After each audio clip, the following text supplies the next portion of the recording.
It's time to take a stand and prepare our history. Thomas Sowell has shown us the way. It's time to start winning reality. We've been divided for far too long. It's time to come together and be strong. We can learn.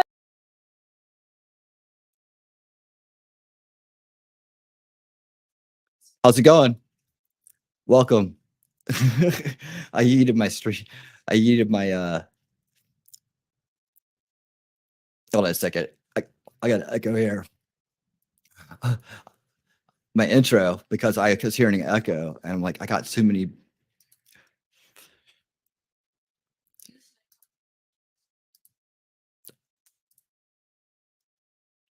All right, hold on. Let's get this going here. Sorry for the delay here. Okay, I think I got it.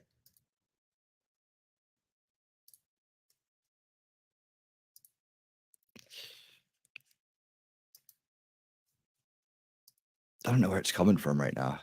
Hold on. I'm just closing like windows and windows of stuff.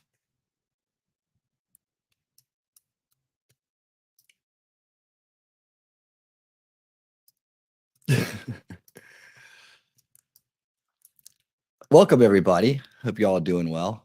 I'm kind of fiddling around here in the background, trying to figure out where my voice is coming from. Uh-oh. I think all right.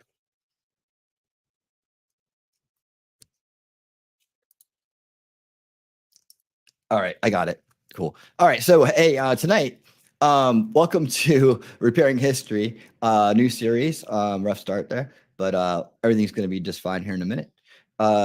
We are going to be diving into the world of one element of solution culture, and that is the fixing of our education. And part of that is repairing the history that has been kind of changed over time to create this skewed version of reality where one race of people are the bad guys, one are the victims, and what that kind of does overall to our identity as Americans and our understanding of ourselves. Even, you know, it's breaking identity early on in public education and just general cultural education, to a point that it makes it very easy to shift and steer people as they get older with this mentality that they are somehow better or worse or something other than just a human being, right? So Thomas Sowell has done a great job throughout his career of putting out the truth about history and saying it in a way that is factual and realistic and paints a picture paints a picture of reality and in a sense that, you know, one that is digestible and understandable. So we're going to start out by listening to some of his work tonight. But before we do that, I have a special guest that's going to be joining me. It's last minute thing, but I'm expecting a phone call. So he happily agreed to join me and help me out with that because I have to like kind of jump off for a few and take this call. So without further ado, let me bring in him. He happens to have his own intro. We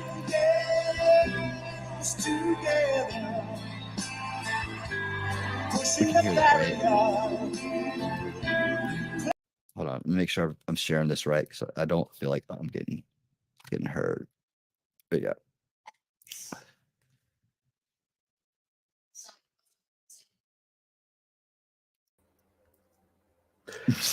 Good evening, ladies and gentlemen. Sorry, that's rough. I couldn't hear it.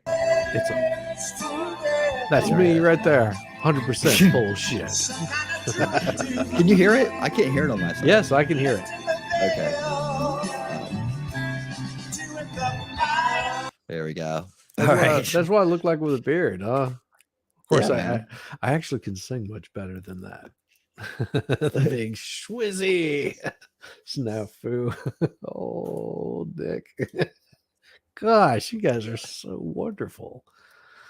You guys are so wonderful. I appreciate it. Yeah, man, absolutely. There we go. I pulled it up for you there. That's so Thomas Sowell, a hero. Absolute hero. I think everybody appreciates a little bit of Thomas Sowell. Absolutely. You see, I got the purple rain happening over here. Uh-huh. You know. Very nice. Isn't this Black History Month? Mm-hmm. Yeah, I'm on top of things. Always. I'm still trying to figure out, like, I'm getting this echo, and I'm trying to figure out where it's coming from.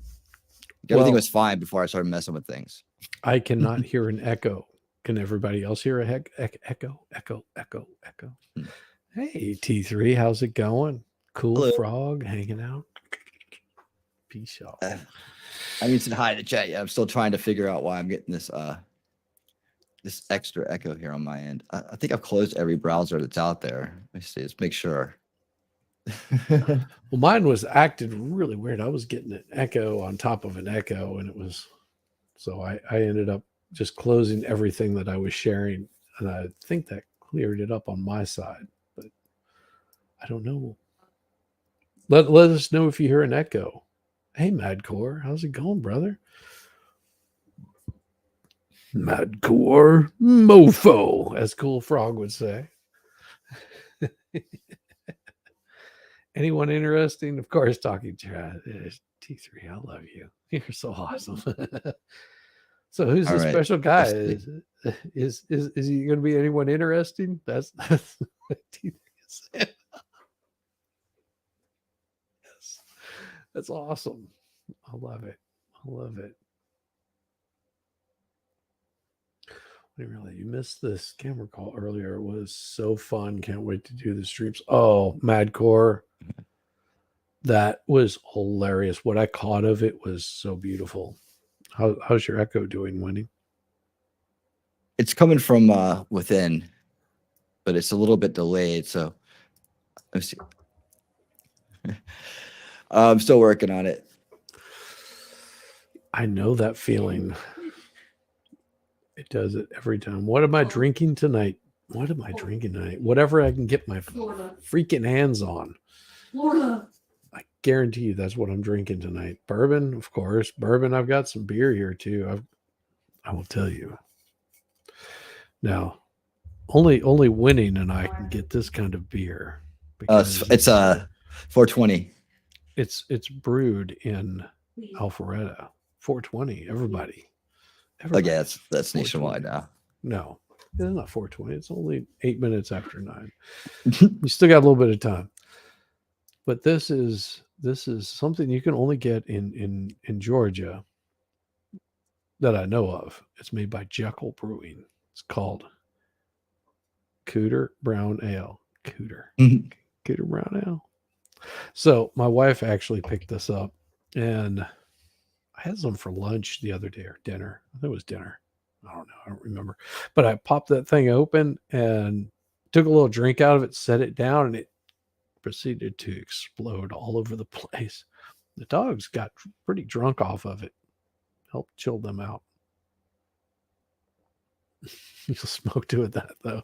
And then I'm also like sipping on some Woodford. Got some Woodford. So I'm just kicking back, enjoying the show. Nice. All right. So we're gonna dive in. We've got quite a little adventure to get on. Here goes. She's gonna drive. Yeah, you go. I can take the call when it comes in. Hopefully I'm gonna be able to hear this. Go ahead and try it. We'll give it a try. Yeah. There's no sound yet. So introduction. I don't have any sound happening. Okay, so go ahead and stop presenting it, and then you just re-present it, but make sure you click that box. Yep. Present. Share screen. Share audio tab is already in there. Cool. We'll hit play again and see what happens. We'll rewind it a little bit, just make sure. I've got the volume all the way up. There is no sound currently. That is weird.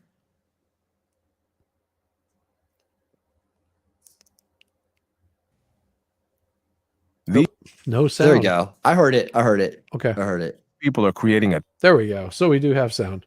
All right. We'll back it up. We'll do it again. Third time's charm. All right. We got this.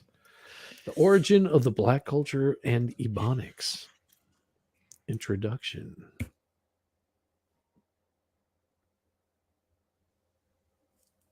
These people are creating a terrible problem in our cities. They can't or won't hold a job. They flout the law constantly and neglect their children. They drink too much, and their moral standards would shame an alley cat. For some reason or other, they absolutely refuse to. That's Hollywood Boulevard.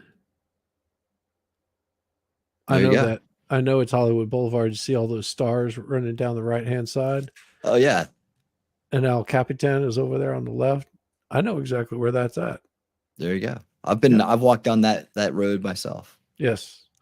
If you've never been to Hollywood, it's pretty awesome. It's definitely a different thing.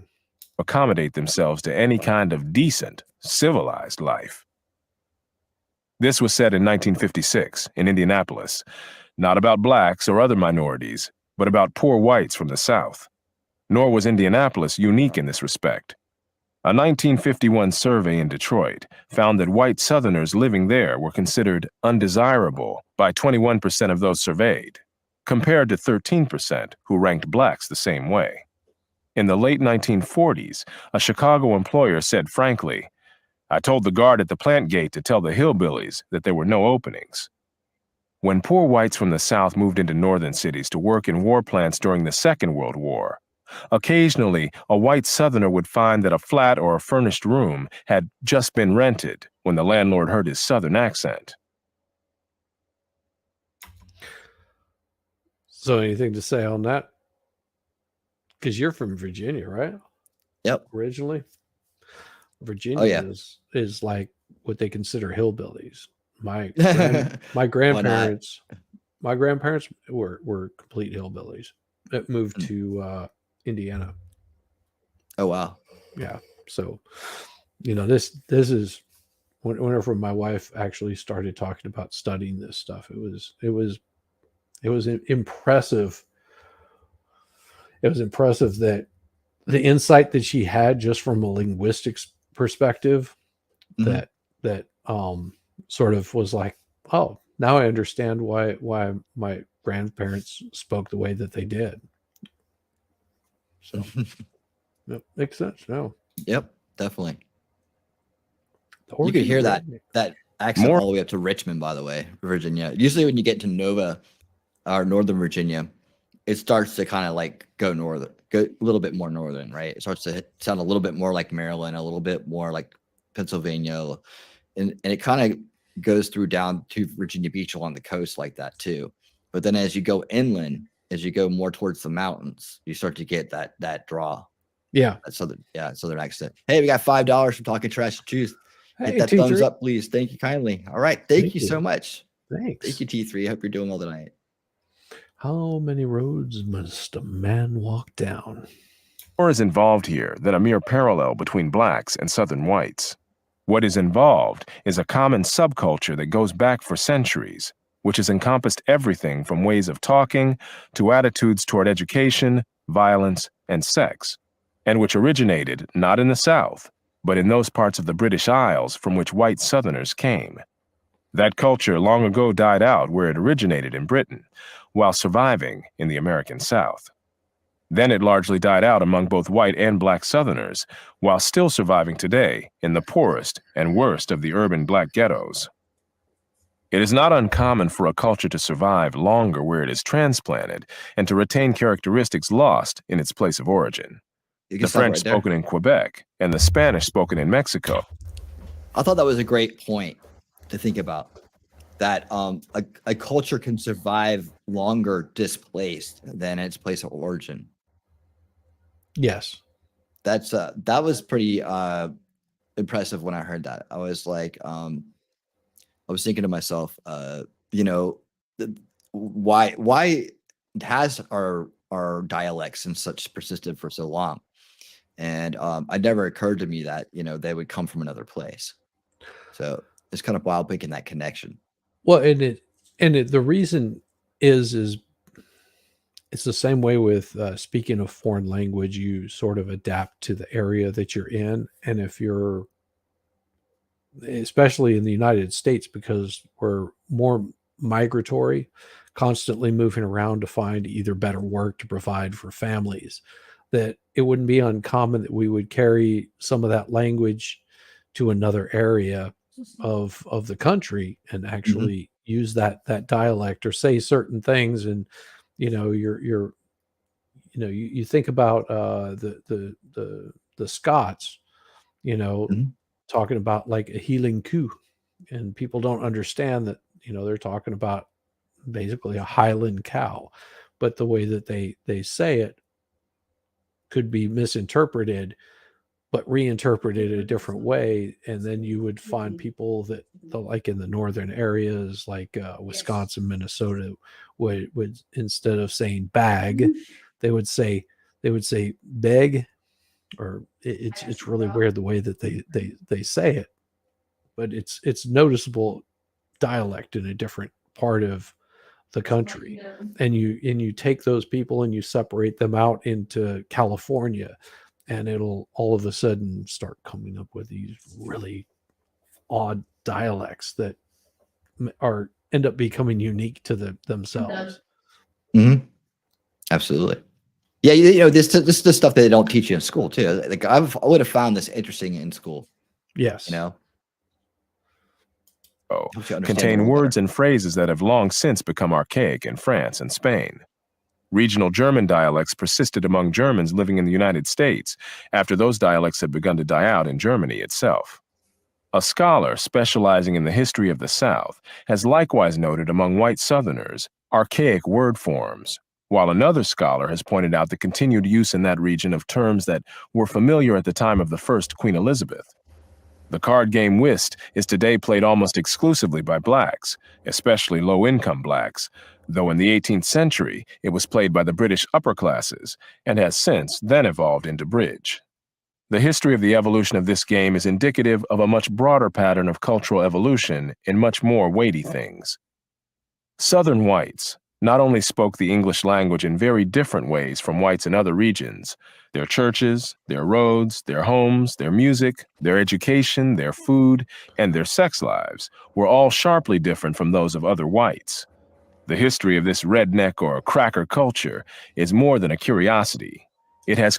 Well, and I got to stop right there, because there's a difference between rednecks and crackers. Like you've got your Florida crackers. And I would suggest anybody go check out Stephen Gosney and listen to what he talks about, because his family comes from raised crackers, and crackers, a lot of people think are calling people white like a white cracker. But that's not where it comes from, and it doesn't come from cracking a whip. It's completely different than all of that. And I can't remember the intricacies of it, but it just has to do with working the farm and horses and stuff like that. It's not, has nothing to do with slavery. Right, so right. That's a big misconception. What happened to stupid hypothesis? Bigly. And T3 saying my Italian has a Jersey accent. Or is it your Jersey accent has an Italian? Right. Contemporary significance because of its influence on the economic and social evolution of vast numbers of people, millions of blacks and whites, and its continuing influence on the lives and deaths of a residual population in America's black ghettos, which has still not completely escaped from that culture. From early in American history, foreign visitors and domestic travelers alike were struck by cultural contrasts between the white population of the South and that of the rest of the country in general, and of New England in particular. In the early 19th century, Alexis de Tocqueville, contrasted white Southerners with white Northerners in his classic Democracy in America, and Frederick Law Olmsted did the same later in his books about his travels through the antebellum South, notably Cotton Kingdom. De Tocqueville set a pattern when he concluded that almost all the differences which may be noticed between the Americans in the southern and in the northern states have originated in slavery. Olmsted likewise attributed the differences between white Southerners and white Northerners to the existence of slavery in the South. So did widely read antebellum Southern writer Hinton Helper, who declared that slavery, and nothing but slavery, has retarded the progress and prosperity of our portion of the Union. Just as they explained regional differences between whites by slavery, so many others in a later era would explain differences between blacks and whites nationwide by slavery. Plausible as these explanations may seem in both cases, they will not stand up under a closer scrutiny of history. And that's where we're going to get into it, is that closer scrutiny of history. Took charge and routed the enemy. I got you. Bigley. Yes. Yeah. Bigley. But no, this is where they're when Bigley. Yes. I like Bigley. Bigley. He was a fun man. It is perhaps understandable that the great overwhelming moral curse of slavery has presented a tempting causal explanation of the peculiar subculture of Southern whites, as well as that of blacks. Yet this same subculture had existed among Southern whites and their ancestors in those parts of the British Isles from which they came, long before they had ever seen a black slave. The nature of this subculture, among people who were called rednecks and crackers in Britain before they ever saw America, needs to be explored before turning to the question of its current status among ghetto blacks and how developments in the larger society have affected its evolution. Emigration from Britain, like other migrations around the world, was not random in either its origins or its destinations. Most of the Britons who migrated to colonial Massachusetts, for example, came from within a 60-mile radius of the town of Haverhill in East Anglia. The Virginia aristocracy came from different localities in southern and western England. Most of the common white people of the South came from the northern borderlands of England. For centuries, a no-man's land between Scotland and England, as well as from the Scottish Highlands and from Ulster County, Ireland. All these fringe areas were turbulent, if not lawless, regions, where none of the contending forces was able to establish full control and create a stable order. Whether called a Celtic Fringe or North Britons, these were people from outside the cultural heartland of England. It's interesting how they switched from being living in the northern part of their country to living in the southern part of a new country. Yeah, of another. They're like, screw the cold weather and all the rain. We're going to where the sun always shines. And I found out an interesting fact whenever we were visiting France, because we were in Brittany, is that whenever Britain became too rough for a lot of the people that were living there, they actually jumped in boats and they headed down south and ended up in Brittany, which is part of France. And that's therefore the name is they basically were claiming it as their own Britain, and it became Brittany. And there's the like France wants to claim Brittany, but Brittany doesn't want to have anything to do with France. It's really strange. Like you'll see all kinds of sounds like a Disney movie. There's a lot of paintings, a lot of people that do not agree with France, and they don't want to be any part of it. They want to be their own country. I'm picked as Scotland. Yeah. Picture Scott. Yeah, there's so many different varieties of Scots. Well, howdy, partner. it's a long lost kin. Yes, it is. And especially if you're in Stone Mountain, you know about the Scottish Festival. They have it every year. Indeed. I've worked that Scottish Festival many a year. Not anymore. But yeah, I've set up there quite a few times. sides of the Atlantic showed. Before the era of modern transportation and communication, sharp regional differences were both common and persistent. In some of the counties of colonial Virginia, from nearly 3/4 to 4/5 of the people came from northern Britain, and similar proportions were found in some of the counties of Kentucky and Tennessee, as well as in parts of both the Carolinas. Although they predominated in many parts of the South, such people also had some northern enclaves in colonial America, notably western Pennsylvania, where Ulster Scots settled. What is at least equally important as where particular people settled is when they emigrated from the borderlands, Ulster, and the Scottish Highlands. Scotland in particular progressed enormously in the 18th century. The level from which it began may be indicated by the fact that a visitor to late 18th century Edinburgh found it noteworthy that its residents no longer threw sewage from their chamber pots out their windows into the street, something that passers-by had long had to be alert for. I'm just thinking about that. It's like, watch out, because I'm going to be throwing my shit out the window. Look out for falling garbage. It's like, well, I've been to Edinburgh. It's actually a pretty nice looking city. I would much rather spend time in Edinburgh than I would quite a few other places. But yeah, could you imagine that? Just how horrible it is. Yes, flying feces. Look out below. Here it comes. I had diarrhea. Sorry. So bad. I'll stop. Avoid being splattered. Such crude and unsanitary living had long been characteristic of earlier times, when rural Scots lived in the same primitive shelters with their animals, and vermin abounded. A similar lack of concern with cleanliness was found among others in the borderlands of Britain, and among their descendants on the other side of the Atlantic in the antebellum South. For example, a 19th century politician built up a political machine in the poor white districts of Mississippi by such practices as this. He did not resort to any conventional tactics of kissing dirty babies, but he pleased mothers and fathers in log cabins by taking their children upon his lap and searching for red bugs, lice, and other vermin. And if you don't know what red bugs are, but those are what we call chiggers. oh, yeah.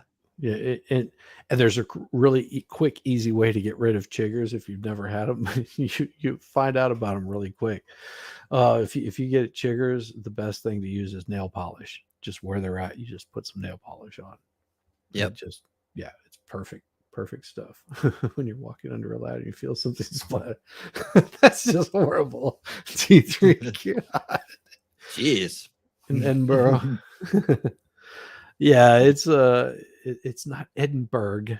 It's Edinburgh. She says she's feeling over on the Rumble fight. She says, I'm feeling no pain, baby. Feeling no pain. Tease all you want.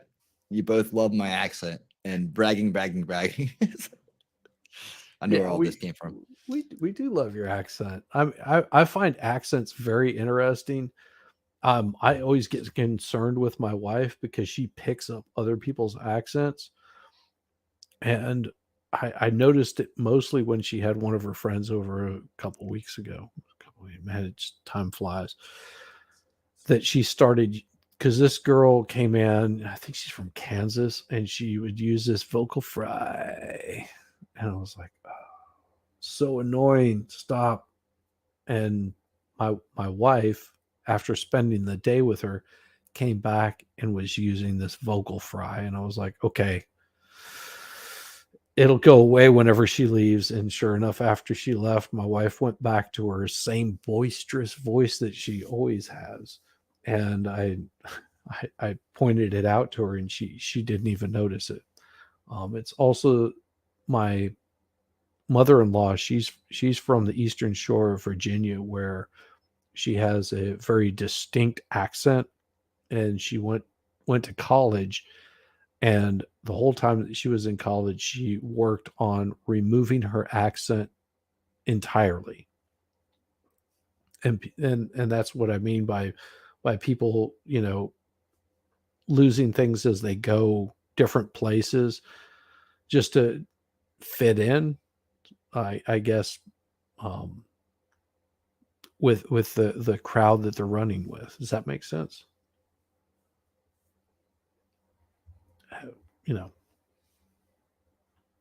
Sort of, you don't want to be on the out with everybody because, well, they look at you as being like stupid or ignorant, and by far she was not ignorant. Her father was actually quite wealthy, and ran his whole farm,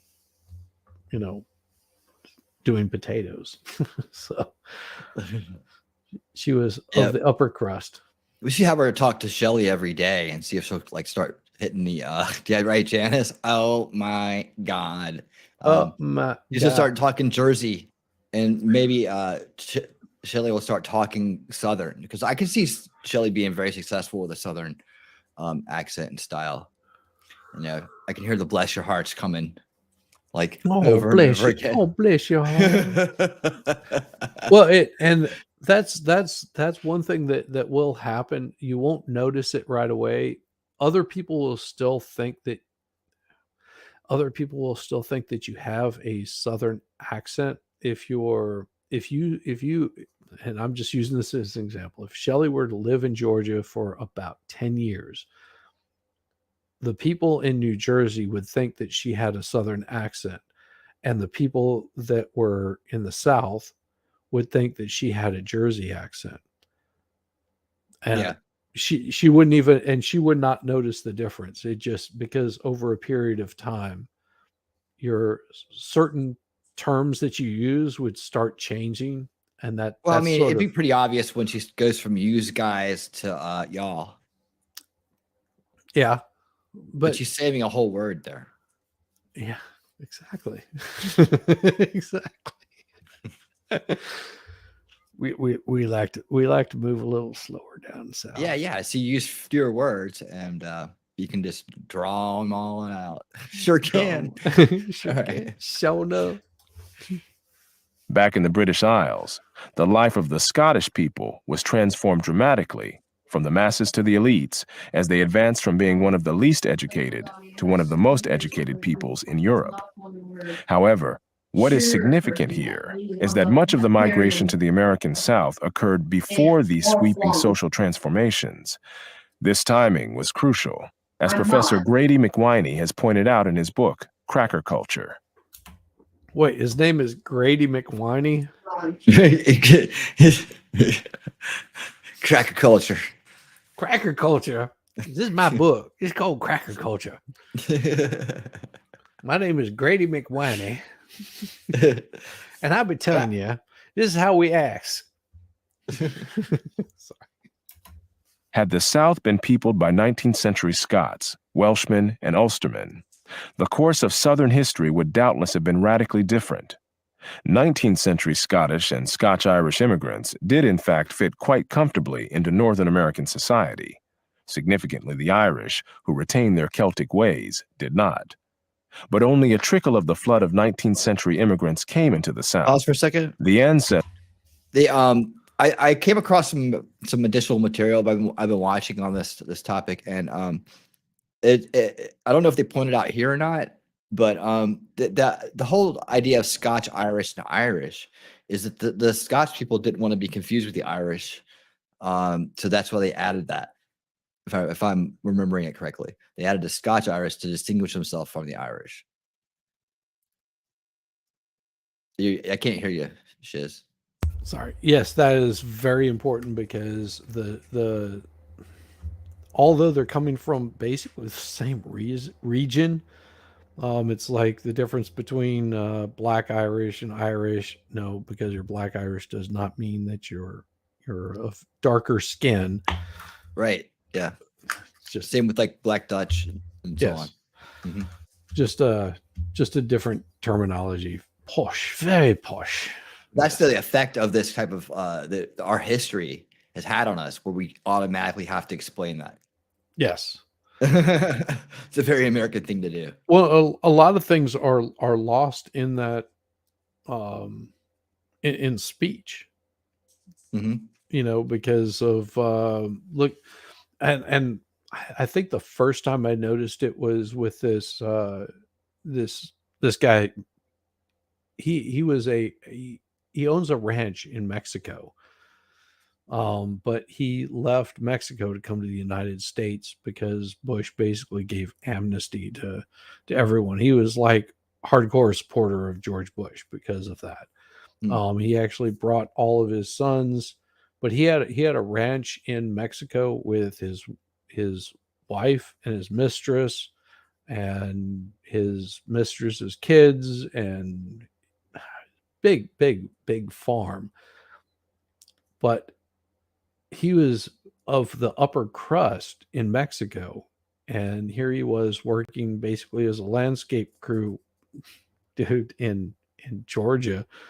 And this guy came up to him that was from Spain, speaking the same language, and started talking to him. And he felt that this guy was talking down to him, because it was a little bit more of a posh language. I had never experienced that before, because he was just asking him for directions, realized that he could speak Spanish, and he spoke some Spanish to him. I dude just like turned around, walked away. And I asked him why he walked away. And he said, well, he was talking down to me. Just because of the accent. Just it's a corporate really takeover, another corporation. not tolerating it. Yeah. Yeah. You have to give, especially if you start hearing an accent, man, you got to give it a second. You got to kind of figure out what they're doing. It's like, I had a boss one time that was Jamaican, and it was very hard to take him seriously. Because he's everything he said was so damn cheerful. Yeah. It's like, come on, man, I'm being serious. Being serious. And like, even that was charming. I was just like, okay, he's really trying to tell. God bless you. Can't wipe the smile off his face while he's saying it, because he's Jamaican. It's just like, so I totally, it can go both ways, I guess. I guess some people can come across very gruff with their accents and their approach to language. But that's why the control of language is such a root cause issue, because when you can control what other people say, and keep them from saying things, and you can change the meaning of words, and you can change the meaning of phrases, and you can put things together that don't go together and turn it into something. You got God power.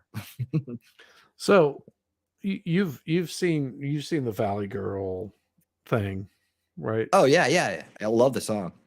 Well, and Valley Girls, they have a very distinct way of talking. So where does the question mark at the end of sentences come from?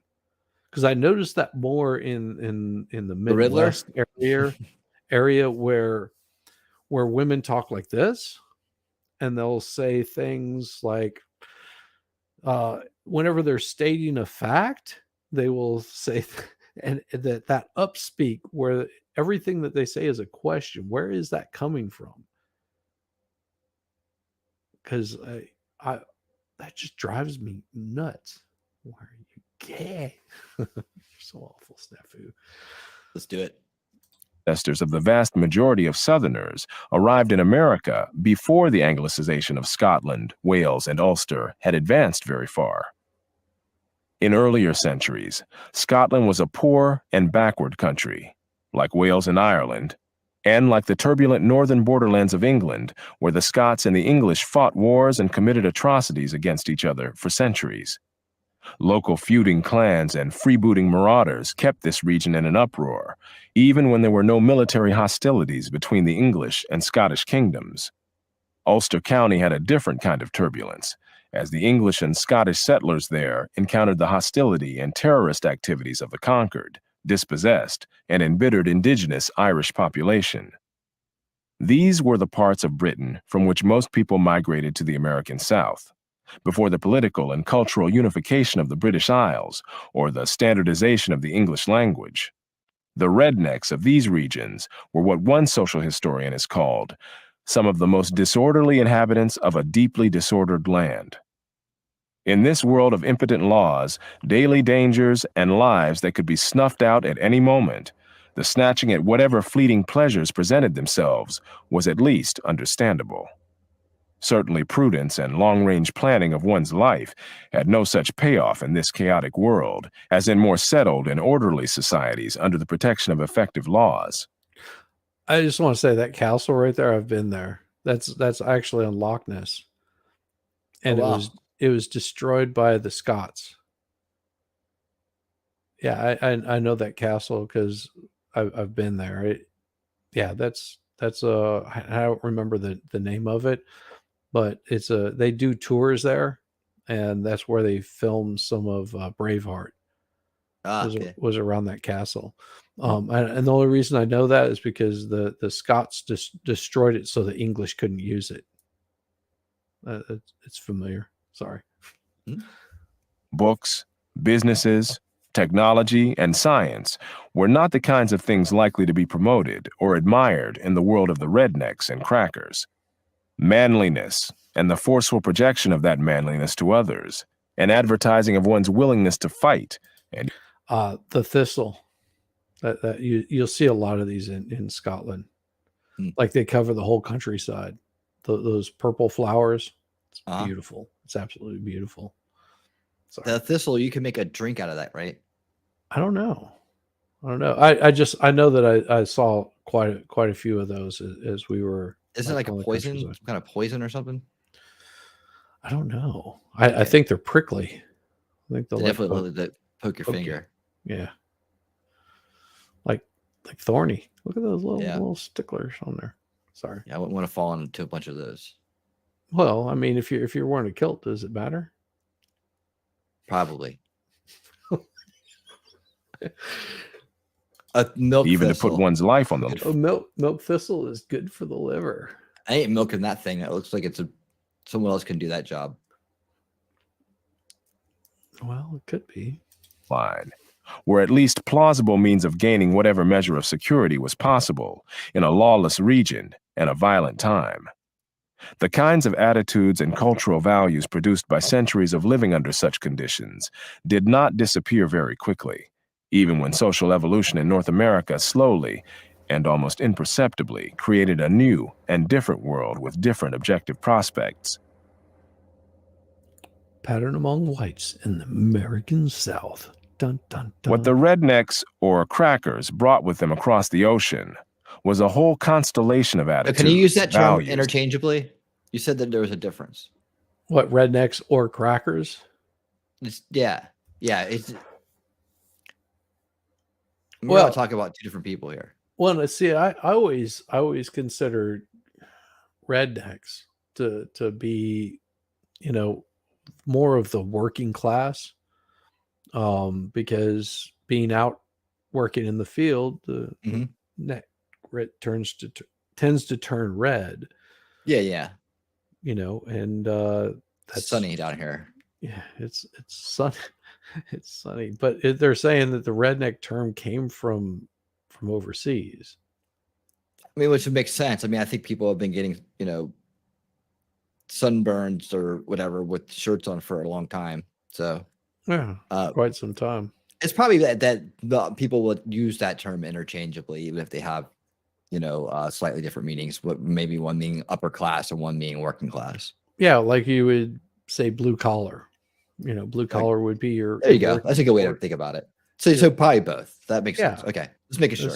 So you could have blue collar in in any sort of color Jordan, demographics. Yes, Jordan, you are. So Congratulations. Congratulations, exactly. You're sitting there in your giant castle. Yeah. And this actually does look like the river water that has a lot of pink. Redneck is like a farmer's stand. Yeah. Except for without the overalls. Bright pink arms and a bright red neck. I don't know. I'm wondering what kind of ladies would like my coveralls, because I wear the osh begosh. Well, next time you find a black snake in your backyard, throw them on. Yeah, that was just a rat snake. That's all it was. And I cut him free. All right, we gotta roll this thing, man. We're like 11 minutes in. And behavior patterns that might have made sense bad. in the world in which they had lived for centuries, but which would prove to be counterproductive in the world to which they were going, and counterproductive to the blacks who would live in their midst for centuries before emerging into freedom and migrating to the great urban centers of the United States, taking with them similar values. The cultural values and social patterns prevalent among Southern whites included an aversion to work, proneness to violence, neglect of education, sexual promiscuity, improvidence, drunkenness, lack of entrepreneurship, reckless searches for excitement, lively music and dance, and a style of religious oratory marked by strident rhetoric, unbridled emotions, and flamboyant imagery. Does that include like snake charmers? Just wondering. I'm sure. Yeah. So he's just describing everybody I know. You're talking about them Duke boys. Them Duke boys, man. You don't want to be dang old damn messing with them. I love watching that show because it's like filmed in Atlanta. Some parts of it are. It's like you can see like where they're running around. Yep. Oh yes. Yes.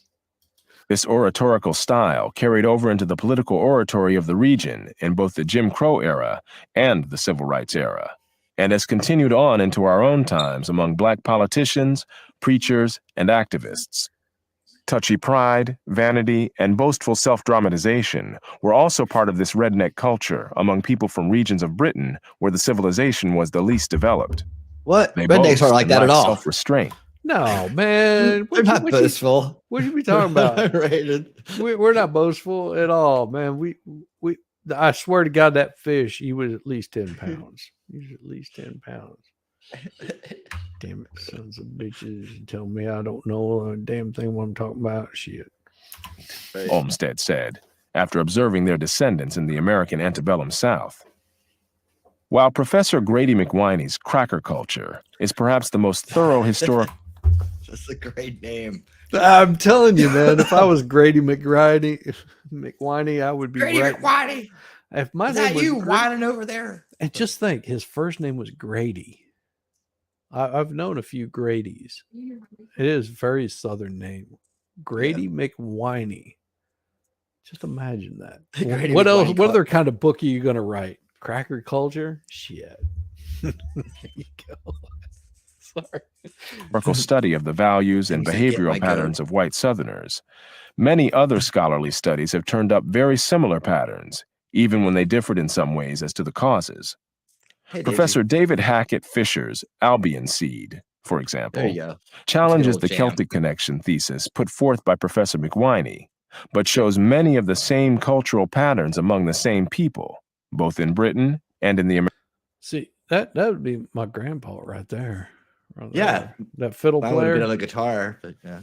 Yeah, my grandfather would have been playing on that fiddle, or my grandmother, one of the two. My grandmother and my grandfather could both play string instruments. I guess that's where I got it from. I don't know. American South. Popular writings of the 19th and 20th centuries have likewise described similar behavior, including the Indianapolis residents' comments on white Southern migrants to that city, which sounds so much like what many have said about ghetto blacks. None of this is meant to claim that these patterns have remained rigidly unchanged over the centuries, or that there are literally no differences between whites and blacks in any aspects of this subculture. However, what is remarkable is how pervasive and how close the similarities have been. Centuries before Black Pride became a fashionable phrase, there was Cracker Pride, and it was very much the same kind of pride. It was not pride in any particular achievement or... Do what? Did you miss that? The Cracker Pride phase of... Didn't know we had one of those. I did tend to miss quite a bit of the pride stuff. I guess I'm not a proud man. Let's see what they say. Or set of Cracker Pride. That's my new drink. It's called Cracker Pride. We just a bunch of crackers drinking some Pride whiskey, bourbon, maybe a little bit of moonshine. Cracker Pride. Throw it all in there. We don't care. Hell yeah. Of behavioral standards or moral principles adhered to. It was instead a touchiness about anything that might be even remotely construed as a personal slight, much less an insult, combined with a willingness to erupt into violence over it. Them's fighting words. Exactly. There you go. So and that's one of those where hold my beer kind of comes from, is Mhm. that sort of pride of, I'm not gonna I'm coming back for this in a second. yeah. Yeah. It's crazy. I won't be leaving on a stretcher. New Englanders were baffled about this kind of pride among crackers. Observing such people, the Yankees could not understand what they had to feel proud about. However, this kind of pride is perhaps best illustrated by an episode reported in Professor McWhiney's Cracker Culture. When an Englishman, tired of waiting for a Southerner to start working on a house he had contracted to build, hired another man to do the job, the enraged Southerner, who considered himself dishonored, vowed, "Tomorrow morn I will come with men and 20 rifles, and I will have your life, or you shall have mine." And don't be messing with my pay. I'm proud of what I did. It's taken longer than expected because, well, you're a cheap son of a bitch. You ain't paying. Sorry. Now I'm breaking out that real Southern. I'm gonna whoop that. He just brought all his cousins back. Mhm. Look at that, stars and bars. That's a lot of people think that is meant to show as far as being white pride or some crap like that, and people have taken that mantle. That right there is just a battle flag. That's all it is. That's all the stars and bars are. It's just a battle flag. They merged the archetype though. You see, that's what they did with that flag, is they took it because the KKK used it so often, right? Because that they became were the identity of the flag from there on out. Because the KKK wanted to do battle. That's basically it. And that looks like South Georgia. I would say that's 75. But it's a strong implant of that impression that they put. I mean, honestly, with all of the footage and all of the history that we were taught about that group, it's really ingrained in that early education part of our archetypes in our mind, and it's hard for people to not associate the two. Well, like you literally have to go through a vigilant reprogramming of yourself to kind of erase those images being fastened together, and even though we could logically think we know better, right? It's so still you think the MAGA hats are basically the new Confederate flag? Well, that's what they want to do, and that's why they keep showing. They'll show you a shot of a guy carrying a Confederate flag, and then a MAGA hat. Like they'll put them back to back. They'll put these images so they're handcuffed. They're holding hands together in your mind, right? So that goes in. That's input, right? And then association. And so that's the way that type of mind control works. Is it you take whatever you want to villainize, and you use the archetypes of evil that you have amongst it, put them next to each other, and just let the programming do the work. You put this flag with a bunch of guys wearing hoods that might have like a funny little mustache together, and then you give them a MAGA hat, and you show some awful stuff happening on January 6th. White supremacy. Next thing you know, under every rock. It's all tied in where like the great communist scare that wasn't actually completely. It's just to get people riled up and ready to activate to violence. Yes. Interesting. In the vernacular of our later times, he had been dissed, and he was not going to stand for it, regardless of the consequences for himself or others. The history of the antebellum South is full of episodes showing the same pattern, whether expressed in the highly formalized duels of the aristocracy or in the no-holds-barred style of fighting called rough and tumble among the common folk, a style that included biting off ears and gouging out eyes. It was not simply that particular isolated individuals did such things. Social approval was given to these practices, as illustrated by this episode in the antebellum South. A crowd gathered and arranged itself in an impromptu ring. The contestants were asked if Hey, they Kimbo wished to Slice. fight fair or What was that? See Kimbo Slice right there. Yeah, it is. Bad man. Look at that. Bombs over Baghdad. Oh yeah, B-52s. Yep, they're from the South. Athens. So yeah, so is REM.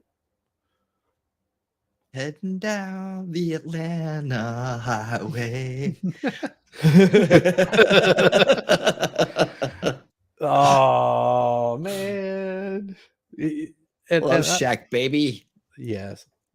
And he is You know what so Love cool. Shack he went to? Yeah. He didn't go to the one that He's- we would go to. He is actually really cool too. Yeah, I he's a mean, super cool dude. yeah, For yeah. sure. And you know, if you've ever had a chance to meet these people out in the open, you realize that they're just as human as the rest of us. Oh yeah. rough and tumble. When they chose rough and tumble, a roar of approval rose from the multitude. This particular fight ended with the loser's nose bitten off, his ears torn off, and both his eyes gouged out, after which the victor himself, maimed and bleeding, was chaired round the grounds to the cheers of the crowd. This rough and tumble style of fighting was also popular in the southern highlands of Scotland, where grabbing an opponent's testicles and attempting to castrate him by hand was also an accepted practice. Yep. He lost the other. Oh yeah, Kimbo's little bro was fighting the other month and in a bare knuckle. My father was not my father, but my grandfather was a bare knuckle fighter. That's where I got. We these all big- are at some point. That's where I got these big meats from. These big meat hooks from was from my grandfather. Whenever I was a small child, his pinky ring I couldn't even put on my thumb. It was like really loose. He had massive hands like I do, and he was a bare knuckle fighter. And whenever I just remember him distinctly, his nose was mashed off to one side, flattened out. And you know, we're a bunch of Polacks, so we all have these honking fucking noses. And he was blind in his right eye. His left eye was partially blind, and he had the cauliflower ear. But yeah, he was a bare knuckle fighter, and yeah, he would go up against some pretty tough dudes. Like Corn Pop was nothing compared to them. Yeah, I bet. Yeah. Imagine this: you got some dude reaching down, grabbing a hold of your testicles and grabbing them, and he's planning on ripping them off to castrate you. So that's some, Not a good day. yeah, that's some harsh fighting right there.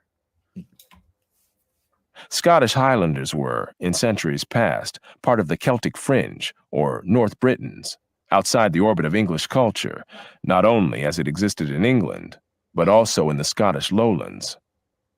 The Highlanders lagged far behind the Lowlanders in education and economic progress, as well as in the speaking of the English language, for Gaelic was still widely spoken by Highlanders in the 19th century, not only in Scotland itself, but also in North Carolina and in Australia, where And also, Which are virtually the same place. I mean, come on. yeah. Well, and also like if you look at Canada, you've got a very large Scottish population there. Like Nova Scotia is basically the new Scotland. So you've got like a lot of those roots that flow all the way through, like, the United States and Canada. Yeah, they make some really interesting points in here about Australia too. So hopefully Madcore is listening. Just we're gonna drop the dime on this breaking information about Australia. What do you think? Yeah. You think Madcore would look good in a kilt? I could imagine him like ramming like people down in a forklift riding a kilt, like grabbing their nuts. I guess. I mean, I can't. Maybe Italian though. I mean, he looks kind of Italian. I don't know, mixed, man. maybe. Yeah, I don't know. You don't have to have red hair to be Scottish. I'm trying to just imagine him in like a Mario outfit. Like that works. I still imagine him like in a kilt, like carrying a broadsword and just like hacking people down. He'd have to grow his hair out. Oh, he could do that. He could do Yeah. that. He's a man of all men. Immigrants from the Scottish Highlands were unable to communicate with English-speaking people, including lowland Scots who had also immigrated. In the Hebrides Islands off Scotland, Gaelic had still not completely died out in the middle of the 20th century. What is important in the pride and violence patterns among rednecks and crackers was not that particular people did particular things at particular times and places, nor is it necessary to attempt to quantify such behavior. What is crucial is that violence growing out of such pride had social approval. As Professor McWhiney pointed out, men often killed and went free in the South, just as in earlier times they had in Ireland and Scotland. As one observer in the South noted, enemies would meet, exchange insults, and one would shoot the other down, professing that he had acted in self-defense because he believed the victim was armed. When such a story was told in court, shoot me first. in a community where it is not I swear to God, that son of a bitch, I saw it in his eyes. I saw it in his eyes, man, son of a bitch. Sure did. Go ahead. Go ahead. Make your move. What you gonna You do? think I want to sit there and let him shoot me? Make your move. Make your move. not a strange thing for men to carry about their persons deadly weapons. Each member of the jury feels that he would have done the same thing under similar circumstances, so that in condemning him, they would but condemn themselves. The actions of Southern courts often amazed outsiders, Professor McWhiney said. But what may be even more revealing of widespread attitudes were the cases that never even went to trial. As another study of white Southerners put it, to many rural Southerners, rather than a set of legal statutes, justice remained a matter of societal norms allowing for respect of property rights, individual honor, and a maximum of personal independence. Take your swing. Any Kick his violation ass, of this pattern Seabass. amounted to a breach of justice, requiring a specific response from the injured party. Upon learning that a youthful neighbor had approached his wife in an overly friendly manner, Robert Leard of Tangipahoa, Louisiana, promptly tracked the young man down and killed him. Under the Piney Woods Code of Justice, anything less would have invited shame and ridicule upon the Leard family. Intensity of personal pride was connected by Olmsted with the fiend-like street fights of the South. He mentioned an episode of public murder with impunity.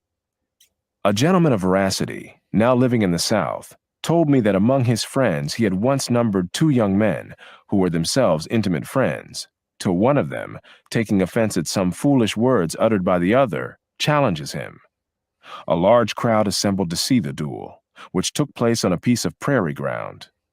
The combatants came armed with rifles, and at the first interchange of shots, the challenged man fell disabled by a ball in the thigh. The other, throwing down his rifle, walked toward him, and kneeling by his side, drew a bowie knife and deliberately butchered him.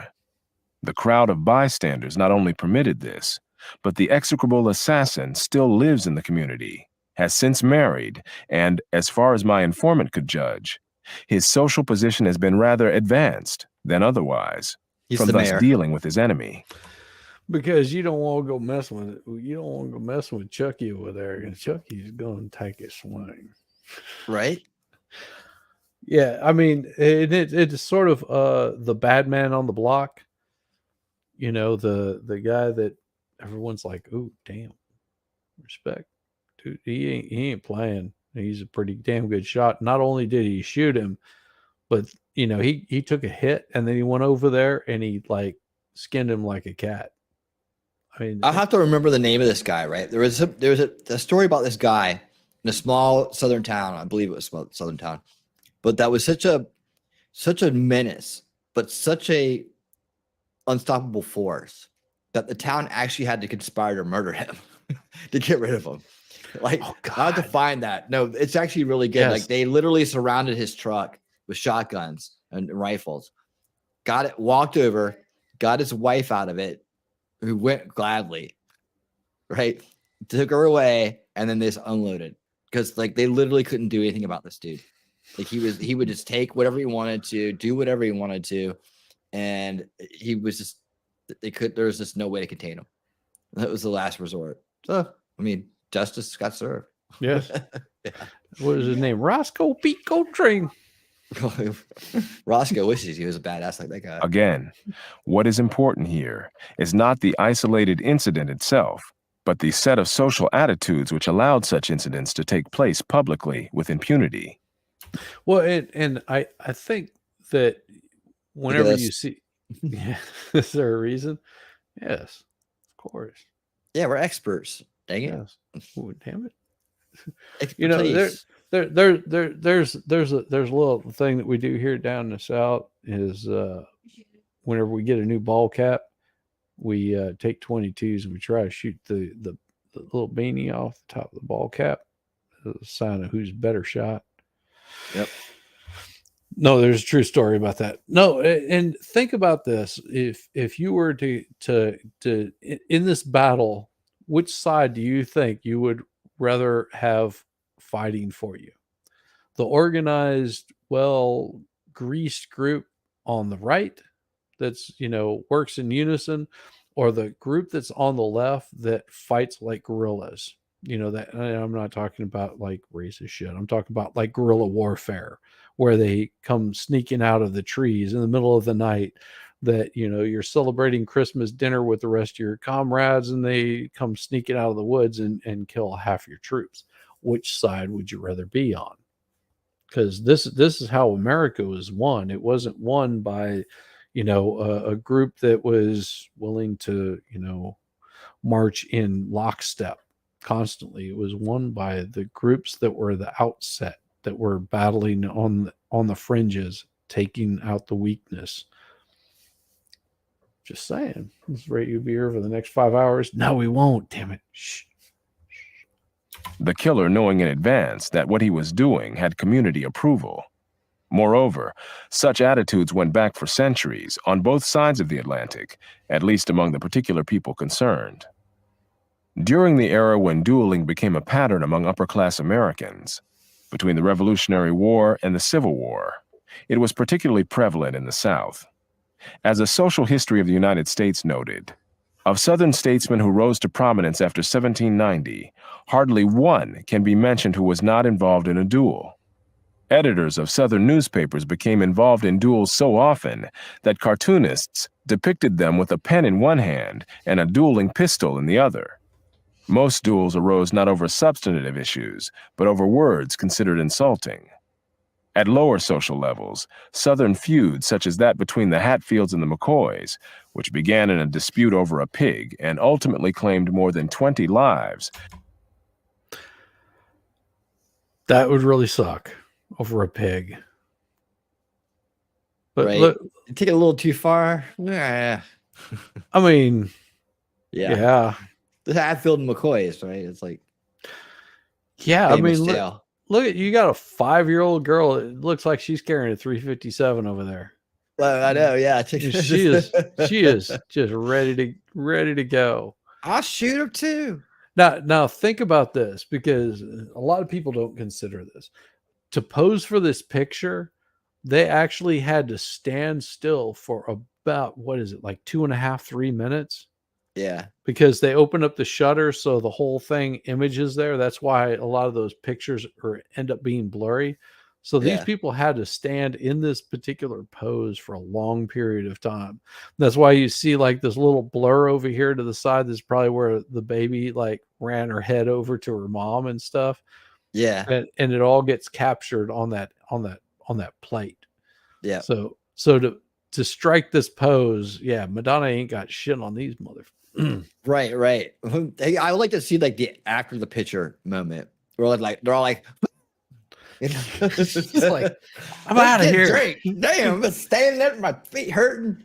All that shit. Oh yeah. Became legendary. It has been estimated that, while at least 3/4 of the settlers in colonial New England originated in the lowland southeastern half of Britain, a similarly large proportion of the population of the South originated in the Scottish Highlands, Ireland, Wales, or the northern and western uplands of England. Those arriving from Ireland in colonial times would have been from Ulster County, where Scots and Englishmen settled, since substantial immigration of the indigenous Irish did not begin until near the middle of the 19th century. Radically different cultures could develop and persist during this era before transportation and communication developed to the point of promoting widespread interactions among people in different regions. In colonial America, the people of the English borderlands and of the Celtic fringe were seen by contemporaries as culturally quite distinct and were socially unwelcome. Mob action prevented a shipload of Ulster Scots from landing in Boston in 1719, and the Quaker leaders of eastern Pennsylvania encouraged Ulster Scots to settle out in western Pennsylvania, where they acted as a buffer to the Indians, as well as being a constant source of friction and conflict with the Indians. It was not just in the North that crackers and rednecks were considered to be undesirables. Southern plantation owners with poor whites living on adjoining land would often offer to buy their land for more than it was worth. I just want to say, looking at this house, looks like a house my wife was interested in buying. It's actually out close towards Athens, the same county as Athens is. It's got that nice big open balconies on both the upper and the lower. It's a Victorian model, right? It's like a Victorian. Right. No, The outside patios, upper deck. A little bit, yeah. And there's also the antebellum, which is, I think this is closer to the antebellum style of house. Okay. No, sweet. That'd be sweet, man. No, it actually would have been pretty sweet, except someone had come in and just like jacked the place up all to hell. And it was just like, after talking with her, I was like, yeah, the price might be decent, but the location of it is really crappy. Where the house is at is right on the highway. And yeah, but yeah. If you can get a house like this and get it all fixed up, man, it is like awesome. Yeah, you've got like lots of room. I mean, it's big tall ceilings, because like yeah, you feel like it's open air everywhere. Yeah, like 10-foot ceilings everywhere, and you've got these like this chimneys that run through the place. That like ceiling fans on the patio, like all the way around. Yeah, and you can I mean, look at that. They got a porch swing up on the upper side up there. Money pit. broken down. Man, it's only a money pit if you don't know how to work on it. It does remind me of the house from that movie, The Money Pit. But when they finished, that place was awesome. Yeah, I love it whenever the bathtub falls down through the floor. Yeah, everybody can make fun of Tom Hanks, but damn, he did some good movies. In order to be rid of such neighbors, because there were no racial differences to form separate statistical categories for these North Britons and for other whites who settled in the South, or in particular enclaves elsewhere, indirect indicators must serve as proxies for these cultural differences. Names are among these indicators. Edward, for example, was a popular name in Virginia and in Wessex, England, from which many Virginians had emigrated. But the first 40 classes of undergraduates at Harvard College contained only one man named Edward. It would be nearly 2 centuries before Harvard enrolled anyone named Patrick, even though that was a common name in Western Pennsylvania. Damn it, my name's Patrick. Those sons of bitches. And my younger brother's middle name is Edward. Where the Ulster Scots settled. This says something not only about the social and geographic differences of the times, but also about how regionalized the naming patterns were then, in contrast to the fact that no one today finds it particularly strange when an Asian American has such non-Asian first names as Kevin or Michelle. Even where there was no conflict or hostility involved, Southerners often showed a reckless disregard for human life, including their own. For example, the racing of steamboats that happened to encounter each other on the rivers of the South often ended with exploding boilers, especially when the excited competition led to the tying down of safety valves in order to build up more pressure to generate more speed. An impromptu race between steamboats that encountered each other on the Mississippi illustrates the pattern. On board one boat was an old lady. Drag racing steamboats. Hell yes. Hell yes. Sorry. You got to do it. Who, having bought a winter stock of bacon, pork, etc., was returning to her home on the banks of the Mississippi. Fun lovers on board both boats insisted upon a race. Cheers and drawn pistols obliged the captains to cooperate. As the boats struggled to outdistance each other, excited passengers demanded more speed. Despite every effort, the boats raced evenly until the old lady directed her slaves to throw all her casks of bacon into the boilers. Her boat then moved ahead of the other vessel, which suddenly exploded. Clouds of splinters and human limbs darkened the sky. On the undamaged boat, passengers shouted their victory. But above their cheers could be heard the shrill voice of the old lady crying, "I did it! I did it! It's all my bacon!" And the sweet smell of bacon And the sweet smell. filled the sky. Man, 9 out of 10 people like bacon. And one of them Just is don't a ever throw liar. in your steamboat engine. And the 10th one is a liar. We're not giving any steamboat advice here. We're not steamboat experts. No, I don't know anything about steamboats. All I know is, man, if you drag race a steamboat, you're a bad mofo. That's all. I do too. We should bring it back. Let's go. Drag racing. No bacon steamboats. allowed on the boat. I'll have to search the boat for bacon. Man, come on, let's go. Bring it on. Well, they still do that here in the South.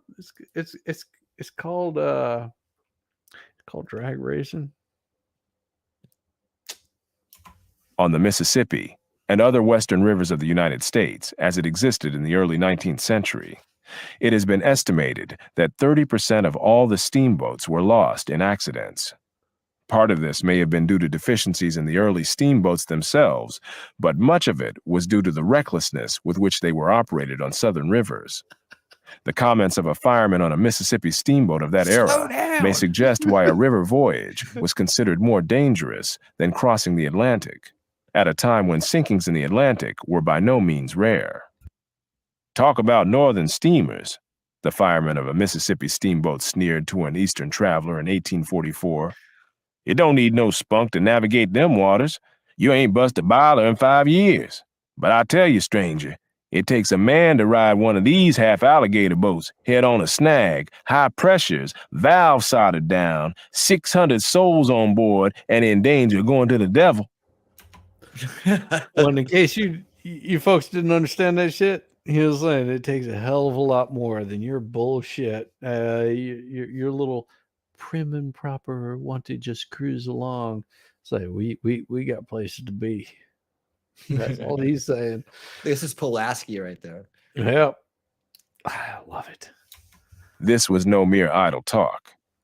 Among the steamboat explosions in the South, one on the Mississippi in 1838 killed well over 100 people, and another near Baton Rouge in 1859 killed more than half of the 400 people on board and badly injured more than half the survivors. And by the way, it's Baton Rouge.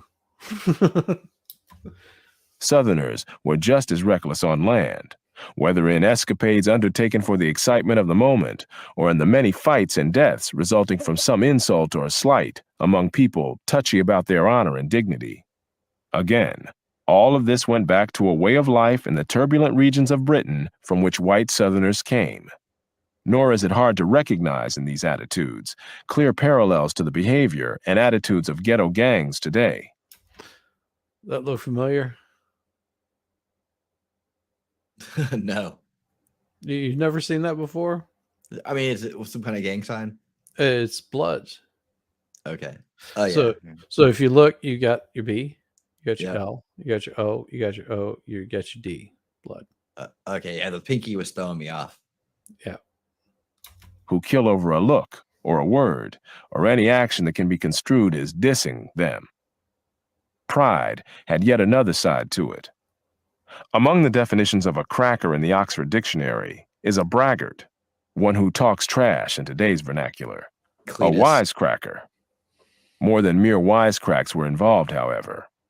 The pattern is one said by Professor McWhiney to go back to descriptions of ancient Celts as boasters and threateners, and given to bombastic self-dramatization.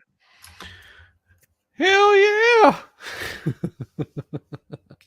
Get off the dang roof. Do we see this today amongst our subcultures? We shall see. We shall see. Examples today come readily to mind, not only from ghetto life and gangsta rap, but also from militant black leaders, spokesmen, or activists. What is painfully ironic is that such attitudes and behavior are projected today as aspects of a distinctive black identity, when in fact, they are part of a centuries-old pattern among the whites in whose midst generations of blacks lived in the South. Any broad-brush discussion of cultural patterns must, of course, not claim that all people, whether white or black, had the same culture, much less to the same degree. There are not only changes over time, there are cross-currents at any given time. Nevertheless, it is useful to see the outlines of a general pattern, even when that pattern erodes over time and at varying rates among different subgroups.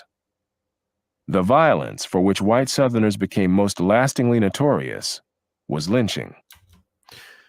Was that what was going on? I thought dude was just jumping really high. Sorry. Like other aspects of the redneck and cracker culture, it has often been attributed to race or slavery. In fact, however, most lynching victims in the antebellum South were white. Economic considerations alone would prevent a slave owner from lynching his own slave or tolerating anyone else's doing so. It was only after the Civil War that the emancipated blacks became the principal targets of lynching. But by then, Southern vigilante violence had been a tradition for more than a century in North America, and even longer back in the regions of Britain from which crackers and rednecks came, where retributive justice was often left in private hands. Even the burning cross of the Ku Klux Klan has been traced back to the fiery cross of Old Scotland, used by feuding clans. Observers of the white population of the antebellum South often commented not only on their poverty, but also on their lack of industriousness or entrepreneurship. A contemporary characterized many white Southerners as too poor to keep slaves and too proud to work. This is a really old map. Florida looks a little stiff, doesn't it? I mean, I'm looking at that, and it's just looks a little. Yeah, I think Florida's definitely grown since then. Yeah, I think I think it got a little more of a. I think it got the drip. That's what it is. Or America just got fatter, and it kind of spread out. Yeah, possibility. Mexico got smaller too over time. Wow, weird. Yeah.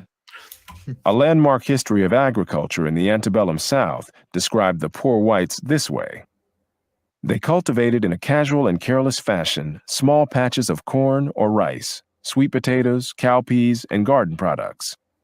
Women and children did a large part of the work. The men spent their time principally in hunting or idleness.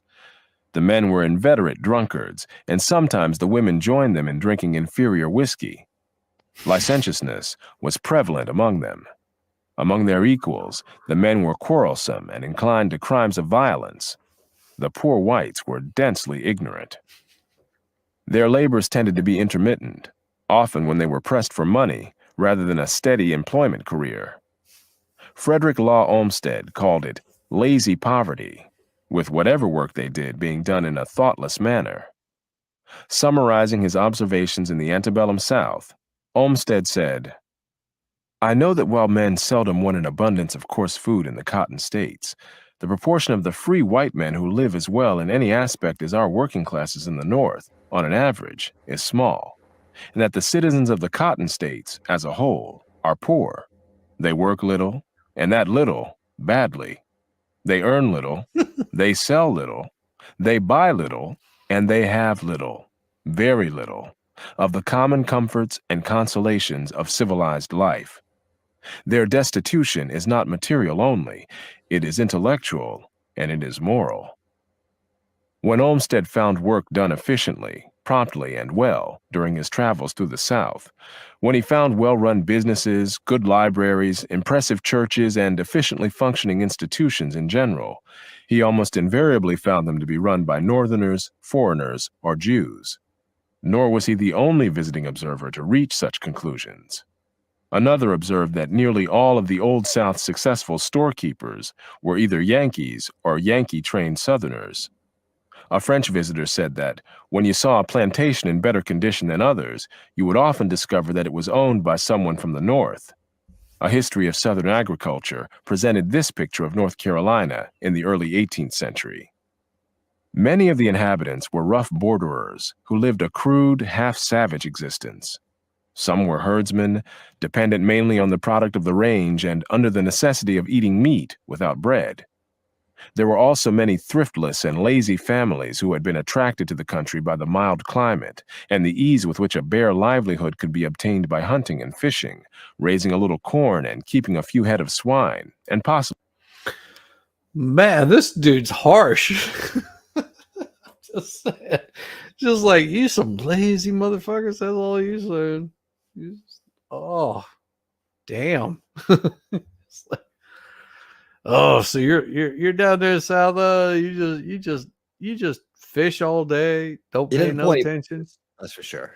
Oh, just like, yeah, you're not really running this very efficiently. Well, shit, man, it ain't all about that. We're just kicking back. We're enjoying life. But you can also say that they're very relaxed and not stressed out about a whole bunch of shit. They're just sort of enjoying life. That's the South. It's hot down there too. Possibly a cow or two on the range. On the other hand, there were small farmers, many of Northern or European extraction, living industrious and thrifty lives amidst a rude abundance and considerable diversity of food supplies. They maintained good-sized herds of cattle, swine, and sheep, and the women made butter and cheese. Borderers, at that point, would refer to people from the borderlands of Britain, those included in what Professor McWhiney and others have called the Celtic Fringe, and what Professor Fisher called North Britons. While the making of butter and cheese might seem to be an unremarkable activity in most rural communities, butter and cheese making by these farmers of non-Southerner origins was in fact exceptional in the South. One of Frederick Law Olmsted's complaints during his travels through the antebellum South was the scarcity of butter, despite all the cows he saw.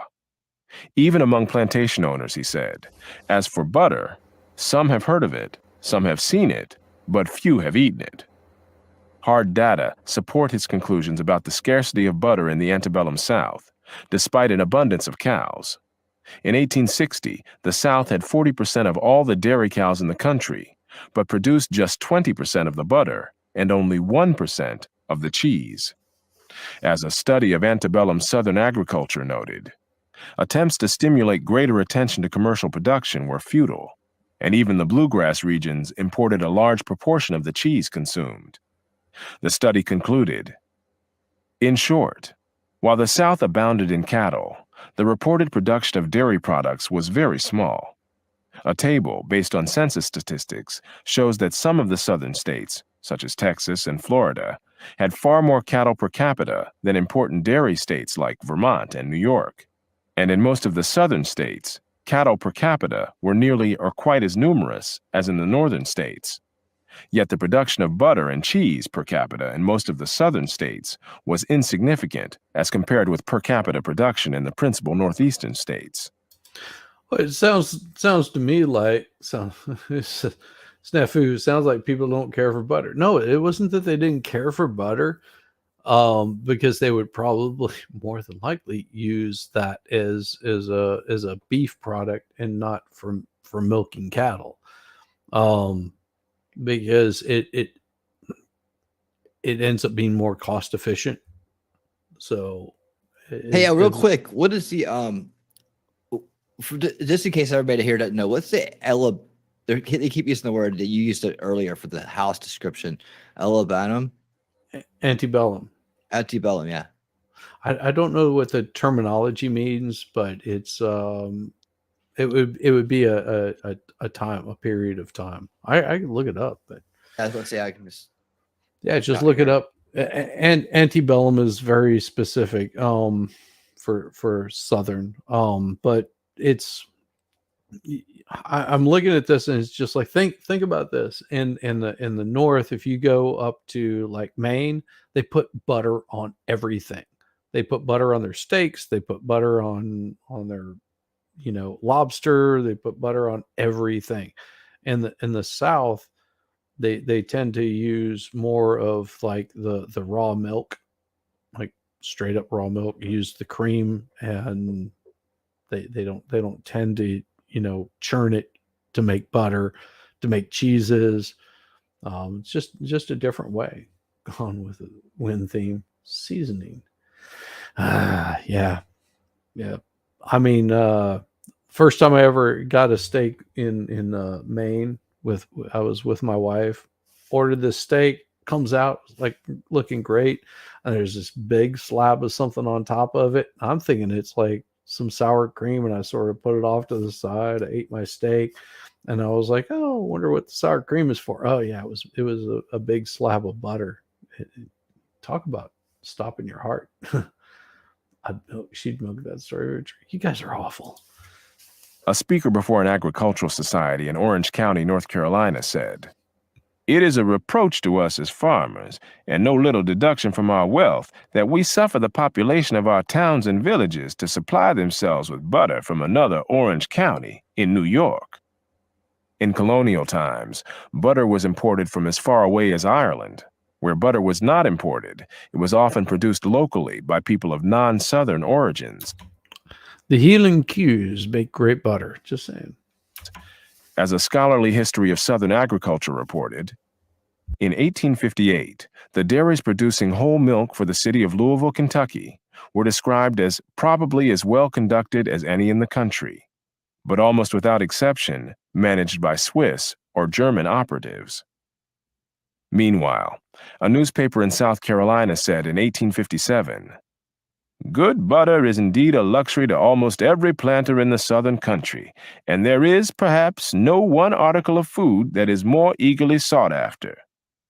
In antebellum Virginia, a Richmond newspaper likewise complained of the scarcity of good butter, saying that the quality of butter available in the local market would hardly be thought good enough to grease a cartwheel.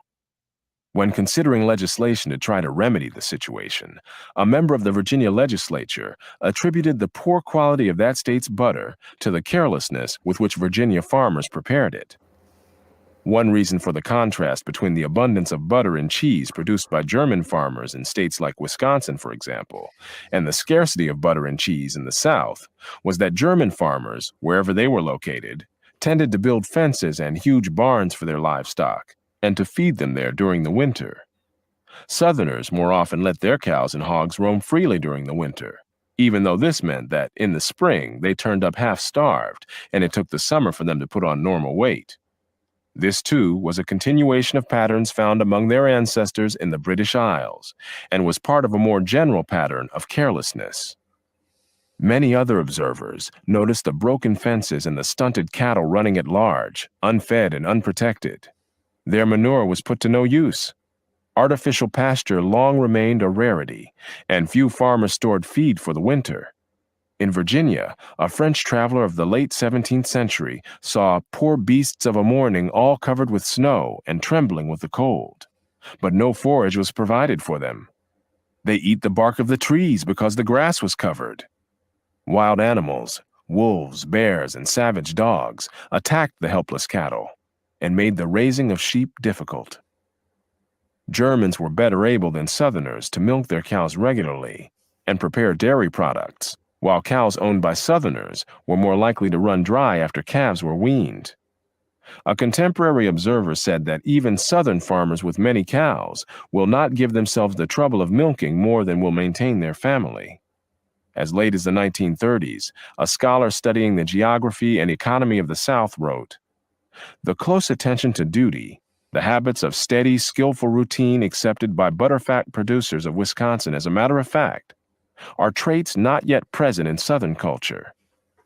At that point, the Southern states, with 26% of the country's dairy cows, produced just 7% of processed dairy products such as butter, cheese, ice cream, and condensed milk. There was a similar contrast between German farmers and Southern farmers when it came to clearing land for farming back in pioneering days. Germans cleared frontier land by both chopping down trees and laboriously removing their stumps and roots, so that all the land could be plowed thereafter. Well, and I will say from some drastic information of people clearing out the amount of land and just opening it all up, the amount of damage that is caused by doing that is very drastic. For short term, it works really well, but if you can cultivate it properly, you'll end up with land that's very rich and vibrant, and clearing out large areas for crops, because crops tend to, once you've like reaped the fruits of that, like corn, wheat, things like that, if you don't have the production to actually produce other things from those, it just goes to waste. So there is a lot of waste in clearing out large swaths of land like that. Unless you're feeding an army, it's not always good. This is me. It's like milking a bull butter. That's just me. Damn, you're so bad. Makes sense.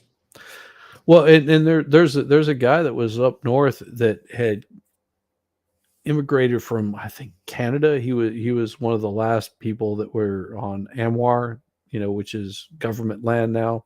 And him and his wife bought some land up in the north, and they found that the land was basically, there was nothing to grow on there anymore, because they basically destroyed all of the topsoil by, the nutrients of whatever they were growing on it. There was no birds, and it wasn't sustainable. After a while, it just becomes desert. I mean, it's you just can't grow anything on it, and farms go out of business. So it's very, just because you're getting that cheese, you're cutting down large swaths of land, you're ripping, tree stumps out by the roots. What happens whenever you get winds, tornadoes, or any sort of blight can devastate that whole area, and nothing comes back. It just, it's deserted. Yeah. That's why a lot of farms you'll see in the Midwest just go completely belly up and disappear, and then they'll go wild and come back. So it's in the a lot South, of times they move the crops. They rotate crops too. Well, yeah, the Mayans learned that, like, thousands of years before we ever came along. Just saying. Southerners more often cut down the tree, or even simply girdled it and left it to die and rot, but in any case, leaving the stump in the ground and plowing around it. Although the erosion-prone soils of the southern uplands have been blamed for the poverty of the whites living on them, nevertheless, on that same land, Germans were able to cultivate the hill soil so as to avoid erosion, and were willing to expend upon it the additional labor which its topography required, so that these soils in their hands yielded excellent regular returns. Comments on the lack of enterprise by Southern whites were made by numerous observers in various parts of the South. In Alexis de Tocqueville's classic Democracy in America, he contrasted the attitudes toward work among Southern and Northern whites as being so great as to be visible to the casual observer sailing down the Ohio River, and comparing the Ohio side with the Kentucky side. These were not just the prejudices of outsiders. No Southern man, South Carolina's famed Senator John C. Calhoun said, "Not even the poorest or the lowest will, under any circumstances, perform menial labor. He has too much pride for that." General Robert E. Lee likewise declared, "Our people are opposed to work. Our troops, officers, community, and press all ridicule and resist it." Many whites, according to a leading Southern historian, were disposed to leave good enough alone and put off changes till the morrow. Very similar kinds of comments were made about these Southerners' ancestors in the parts of the British Isles from which they came. Although the term lazy appears frequently in comments on these people on both sides of the Atlantic, there has been no evidence of any such aversion on their part to strenuous physical activity in dancing, fighting, hunting, and other recreational activities. So sloth. So would you say sex was a recreational activity? Dancing, fighting, and recreational activities was not the real issue. Nor have rednecks or crackers been prominent in such less physically demanding activities as entrepreneurship or scholarship. It is the nature of the particular activities in which they have taken an active interest and on which they have expended their energies, rather than the physical demands of those activities, that seems to have been crucial. Not only did many of the groups who settled in the South disdain business as a career, as their ancestors had in those parts of Britain from which they came, they typically lacked the kinds of habits necessary to be successful in business. Among the habits needed to run a business, none is more basic than a steady application to the tasks at hand, doing things in a business-like way. But those relatively few Southerners who did run businesses often displayed no such business-like attitudes. Even when there was business to transact, Southerners would often stop to go watch a cockfight or a parade, or visit a saloon or go hunting. In traveling in the South, a Northern visitor commented in the 1850s, "You become astonished at the little attention men pay to their business." Such views were not confined to Northerners, however, nor to urban businesses. According to a noted history of the antebellum South, the Richmond Enquirer attributed the success of Northern farmers where Southerners had failed to the social nature of the latter, which led them to gather round the courthouse and country stores to smoke, chew, talk politics, and, in general, to waste time. Many Southern businessmen were unreliable about either paying their bills or delivering goods and services when promised. Okay, so antebellum means before the war. It wasn't widely associated with U.S. Civil War until after the conflict was over. The word comes from the Latin phrase antebellum, literally before the war. Its earliest known print appeared in English, dates back to the 1840s. There you go. So before the war, antebellum. Among Southerners in general, their improvident spending and the indebtedness to which it often led was widely commented on in the United States and in the places from which their ancestors came in Britain. Even large Southern plantation owners with lavish lifestyles were often deeply in debt. Among the Virginia gentry, extravagant and even ruinous bets on horses were common, according to a scholarly study. Nor were Southerners alert to profitable investment prospects, according to observers in the antebellum South. For example, although there were large coal deposits and a beautiful quality of marble near Tuscaloosa, Alabama, the people there bought coal from Philadelphia, and marble for tombstones was imported from Italy. In antebellum Virginia as well, Olmsted observed the natural resources of the land were strangely unused or were used with poor economy. Nor was he alone in that conclusion. A 20th century scholar also commented on the coal available in Alabama. Or maybe they were just being a little tighter. Yes, put kids to work. I mean, I bet. maybe the South was a little more green than people give them credit for. Well, and obviously very global mindset too. Yeah. They're trying to help everybody out. That's what it sounds like. Right? You would think you'd be a little proud of the South Italy. for that. Yeah, well, That's you guys where are marble comes from. Yeah, you're shipping shit from another country. It's like we're taking care of our natural resources here. Yeah. The Alabama Iron District is one of the cheapest, if not the cheapest, iron district in the entire world. It possesses a phenomenal natural equipment. Jutting out of the hillsides that flank one side of the broad, open valley are thick deposits of iron ore. On the other side of the valley are the coal mines and coke ovens, and the limestone is at hand. Instead of carrying ore 1,000 miles, as at Pittsburgh and the English furnaces, or fuel 600 miles, as at Lake Champlain, It's not Lake Champlain, isn't it? Or is it Lake Champlain? Also, a lot of people that want to talk about shipping out like ore and granite, because here in Georgia we have a very large granite deposit. It goes from Stone Mountain, where you can find your host at, all the way out to a place called Mount Arabia, Georgia. Is all on the same granite vein that Atlanta sits on. So whenever they were blasting for that granite, it was actually shaking the foundations of Atlanta, because that's what Atlanta sits on, is a bedrock of granite. So maybe they were being a little more conscious. Just saying. Raw materials for these southern furnaces are shifted across the valley by switching engines, and the local supply of cheap black labor helps to give a wonderfully low cost. Yet it was more than 20 years after the Civil War before Birmingham became an iron and steel production center. As for the reasons for the belated development of such a promising combination of natural resources, in spite of the favors of geography, the iron and steel industry in the South was slow in its beginnings and development. Like everything Southern, the industry was retarded by lack of capital and technical skill. Capital was available from outside the South, or indeed from outside the country, as foreign capital was used to finance the building of the Pennsylvania Railroad and the Illinois Central during the same era. But the other factors had to be there to create a promising prospect of profitability that would attract investment.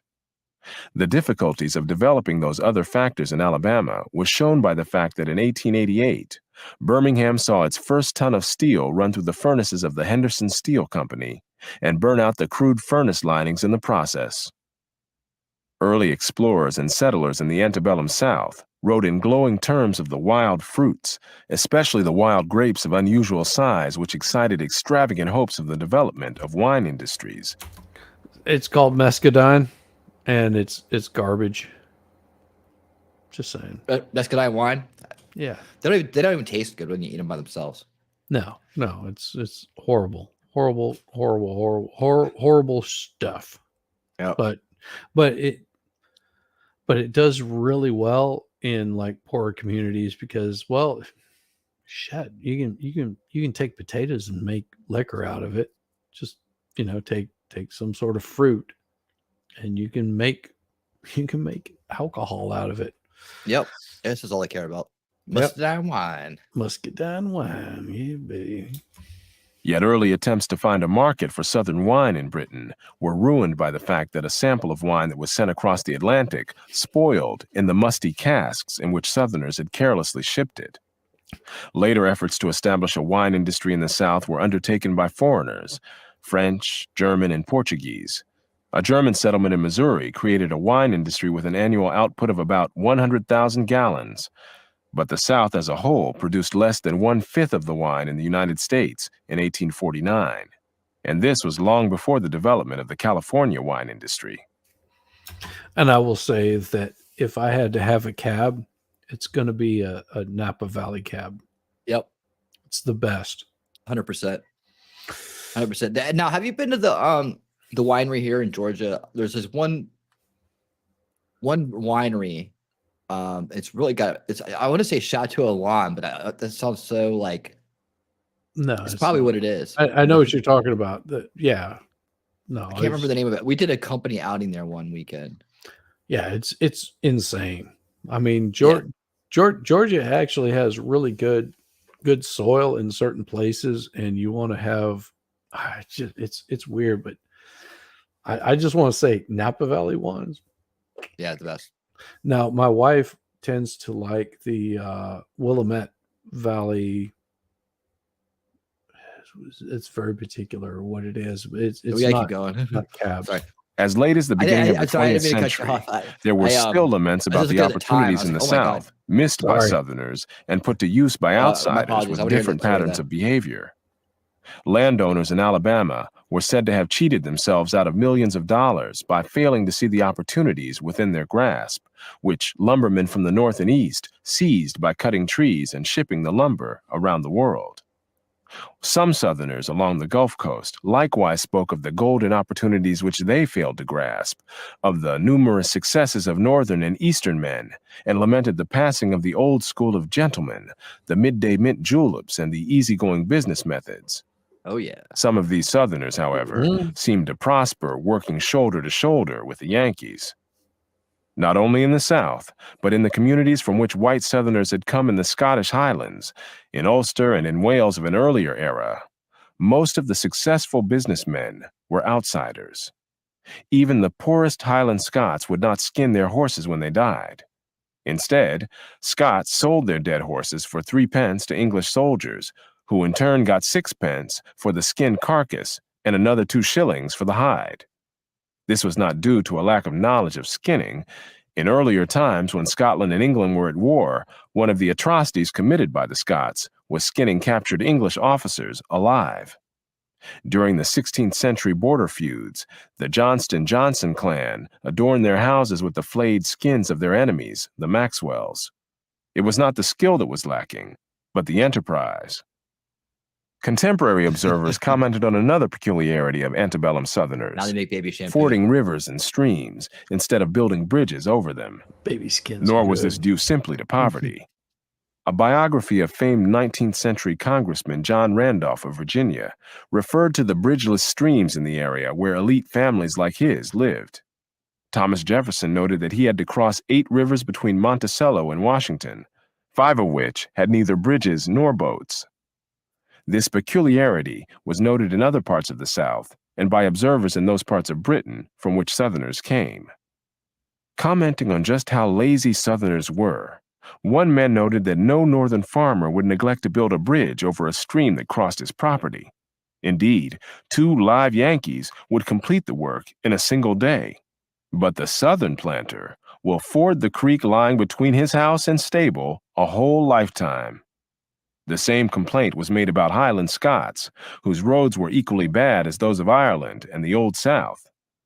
In the 1790s, a minister, noting that fords, rather than bridges, crossed streams on one of the most heavily traveled roads in the Highlands, wrote, "From a desire to save labor or time, the ford is often attempted when the river is too high, and the consequence is frequently fatal." Again, it is necessary to emphasize that the culture which Southerners brought over from the parts of Britain from which they came changed in Britain in the years after they left. But all this happened after the ancestors of rednecks and crackers had immigrated to the American South from the outer regions of British society, rather than from central England. Given the historical background of crackers and rednecks in Britain, it could hardly be expected that intellectual activity would be a major interest of theirs in the United States. A study of 18,000 county records from 17th century colonial Virginia showed that nearly half of all the white male Virginians were so illiterate that they could not sign their names, and simply made a mark on legal documents. While the small Virginia aristocracy were often well educated and had impressive collections of books in their homes, these books were typically imported from England rather than purchased from local bookstores. Thomas Jefferson complained that the area where he lived was without a single bookstore.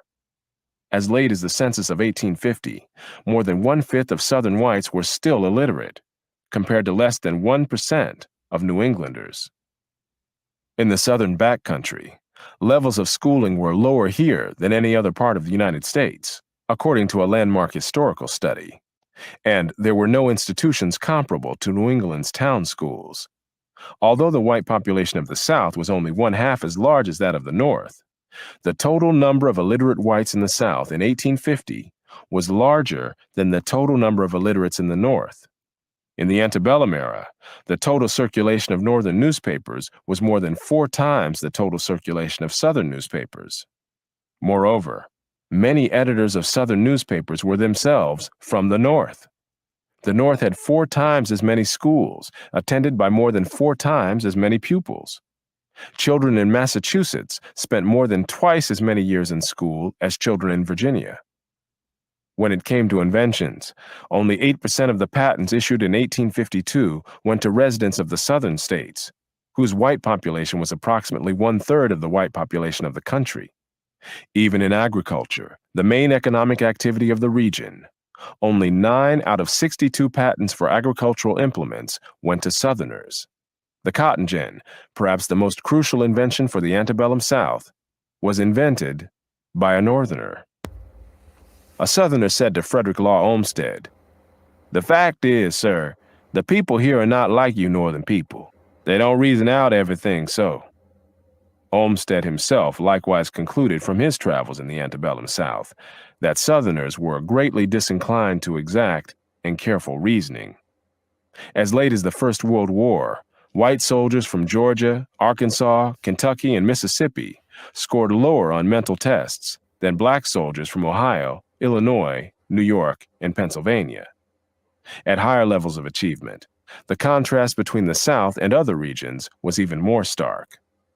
A study of leading American figures in the arts and sciences in the first half of the 19th century found most clustered in the Northeast, while vast regions of the South, Virginia alone excepted, were without a single one. The kinds of statistical disparities found between Southern whites and Northern whites in the past are today often taken as evidence or proof of racial discrimination when such disparities are found between the black and white populations of the country as a whole, while others have taken such disparities as signs of genetic deficiencies. Yet clearly, neither racial discrimination nor racial inferiority can explain similar differences between whites in the North and the South in earlier centuries. This should at least raise questions about such explanations when applied to blacks of a later era who inherited the culture of white Southerners. Ooh, I love it. Religious life, sexual Southern behaviors. whites were as different from Northern whites when it came to sexual patterns as they were in other ways. Widespread casual sex was commented on by outside observers in both the American South and in those parts of Britain from which Southerners had come. Here again, the greatest contrast is with New England. While pregnant brides were very rare in 17th century New England, they were more common in the southern backcountry than anywhere else in the United States. A missionary estimated that more than 9/10 of the backcountry women at whose weddings he officiated were already pregnant. In this, as in other respects, the sexual customs of the southern backcountry were similar to those of northwestern England. Meanwhile, the region of England from which New Englanders came had the lowest rates of illegitimacy in England, just as their descendants had the lowest rates of illegitimacy in the United States.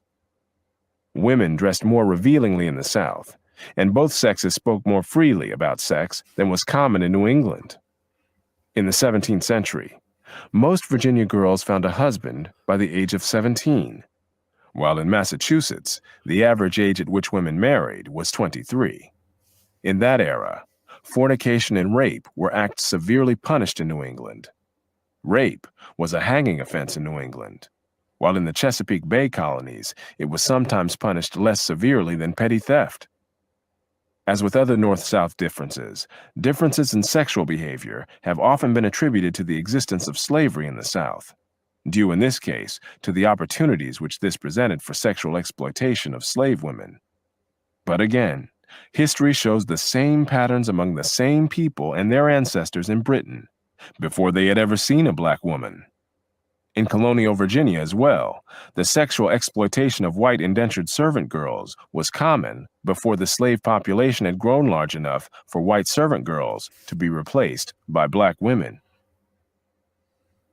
Religious denominations, practices, and churches differed as between the crackers and rednecks of the South and those of the white population in the rest of the country. As in other things, the greatest contrast was with the role of religion in New England. This did not mean that there was uniformity across the South, for the Virginia elite tended to be Anglicans, and there were also Quakers in the South, for example. But most Southerners were either Baptists or Methodists. Those Northerners or foreigners who visited the South found the style and manner of religion among most white Southerners distinct and distasteful. These visitors viewed with contempt people who whooped and hollered, chewed and spit tobacco in church. Many Southern religious gatherings were not held in churches, but at outdoor camp meetings, a style that went back to practices of these Southerners' ancestors in Britain. We talk about revivals there. Come on, brother. Gotta save that soul. Gotta save that soul. So, too, did the oratorical style of Southern preachers and the behavior of their congregations, whether in churches or outdoors. Frederick Law Olmsted's description of a typical preacher in the antebellum South noted that the speaker nearly all the time cried aloud at the utmost stretch of his voice, as if calling to someone a long distance off, that he was gifted with a strong imagination and possessed of a good deal of dramatic power, that he had the habit of frequently repeating a phrase, and that he exhibited a dramatic talent that included leaning far over the desk with his arms stretched forward, gesticulating violently, yelling at the highest key, and catching his breath with an effort. Similar scenes were described a century earlier in Virginia, and at a camp meeting in Scotland, where the preacher was sweating, bawling, jumping, and beating the desk. This melodramatic and emotional oratorical style could still be seen in 20th century America. Who dat? Now he slimmed up. He slimmed up. You wouldn't even recognize him now. Yep. As compared to this picture, the Reverend Al Sharpton, he done slimmed up quite a bit. And it is not uncommon whenever you get that Southern preacher to rain down fire and brimstone upon his congregation. It is It's nice. right to the voting box. Oh yeah, Right to it's the ballot box. exactly. It is a beautiful act in simulation that gets people really worked up. It is very vibrant. So He's a crisis chaser. as much as this guy's talking bad about it, it's like the South pretty much, had their fire and brimstone pretty good. Yep. Not only in religious services, but also in politics, both among white Southern politicians of the Jim Crow era and among black leaders of the civil rights movement in the South and community activists in the northern ghettos. By contrast, religious services in colonial Massachusetts developed what has been called the meeting and lecture approach, where the style of preaching was a relentless cultivation of the plain style. These addresses tended to be closely argued statements of great density, in which Puritans reasoned as relentlessly with their Maker as they did with one another. This intellectual approach to religion carried over into their daily lives. Even more than most people in their time, they searched constantly for clues to God's purposes in the world. It was this impulse which led so many English Puritans to study nature with that extraordinary intensity which played a central part in the birth of modern science. There was a dark side to this intensity as well. The vast majority of the persecutions and executions of women for witchcraft occurred in New England. Quakers did not have the persecuting intolerance of the Puritans, but they too had plain-spoken religious meetings, also in contrast to melodramatic services among the rednecks and crackers of the South. The Anglican services were likewise less emotional and dramatic, but Anglicanism in the South was largely confined to the Tidewater region. Catholics too had a quieter service, though more formal than the Quakers, but there was little Catholicism in the South, where even Irish immigrants tended to become absorbed into the Protestant religions. So is that more of like absorbing like the people that are around you? Where, they might have been raised Catholic, but they just moved to a community that was non-Catholic and more Protestant. Yeah, could be. I mean, hellfire and brimstone. Damn, bringing down the fire. Just as the Scots tended to become absorbed into Southern fundamentalist religions, the South was a region lacking the prerequisites for maintaining an educated clergy. Is that a picture of an alligator? It's an alligator, but it's like a pope coming out of the water. So it's like if you look, his hat's like the alligator head, and you can see his face and then his back. That's like the Catholic Church is coming for them. The take us away. I guess, yeah. The what he's saying is like to have the more Protestant or whatever, like organized religion, it lacked that ability in the South to do that. But they burned them on crosses, and they burned them in the fields, and they wrapped ropes around their legs and threw them in the water. I mean, does that sound more civilized than just sort of like, yeah, old Betsy over there, she likes to put out? I don't know. Right now, it's pretty clear that all the world's problems are directly related to Great Britain and the northern states. So that's all I'm getting out of this. There you go. as required by both Just kidding. Presbyterians and Catholics. Anyone familiar with religious practices among Black Americans today will recognize the clear imprint of the white Southern pattern. It was not just the Southern preachers who behaved differently from their counterparts in other parts of the country. So did the congregations. While many of those listening to hellfire and damnation sermons were moved to extreme emotional reactions of fear, confession, and repentance, many others took these sermons as dramatic performances or spectacles, and the young women and men often treated these religious gatherings as occasions for socializing and preludes to romantic encounters later. I It's called agree. barbecue after church. Oh Yeah. man, Barbecue I- after church. I will Yeah. tell you that the best sex comes from the very devout religious ones. It is remarkable. Yeah, calling Jesus and everything. Oh yeah, they'll be screaming Jesus and your name at the same time. Makes you feel like a Greek god. Sorry. This pattern, too, went back to earlier centuries in Scotland, where, while some at the camp meetings were groaning, sighing, and weeping for their sins, there was usually also a knot of young fellows and girls making assignations to go home together in the evening or to meet in some alehouse. While the keeping of the Sabbath there's as a a day bar. free of worldly activities and amusements was a common practice in many parts of the United States in centuries past, that was not the practice among the rednecks and crackers of the antebellum South. Southerners had fun on Sundays, to the consternation of Northern observers. One of the strangest sights to a New England man on visiting Southern states is the desecration of the Sabbath, wrote a Yankee. In some of the cities, especially if a good number of the businessmen are from the North, the churches are tolerably well attended, there being but one sermon for the day. But even here, the afternoon and evening are much devoted to amusements. Another Northerner declared that in the South, there is no Sabbath.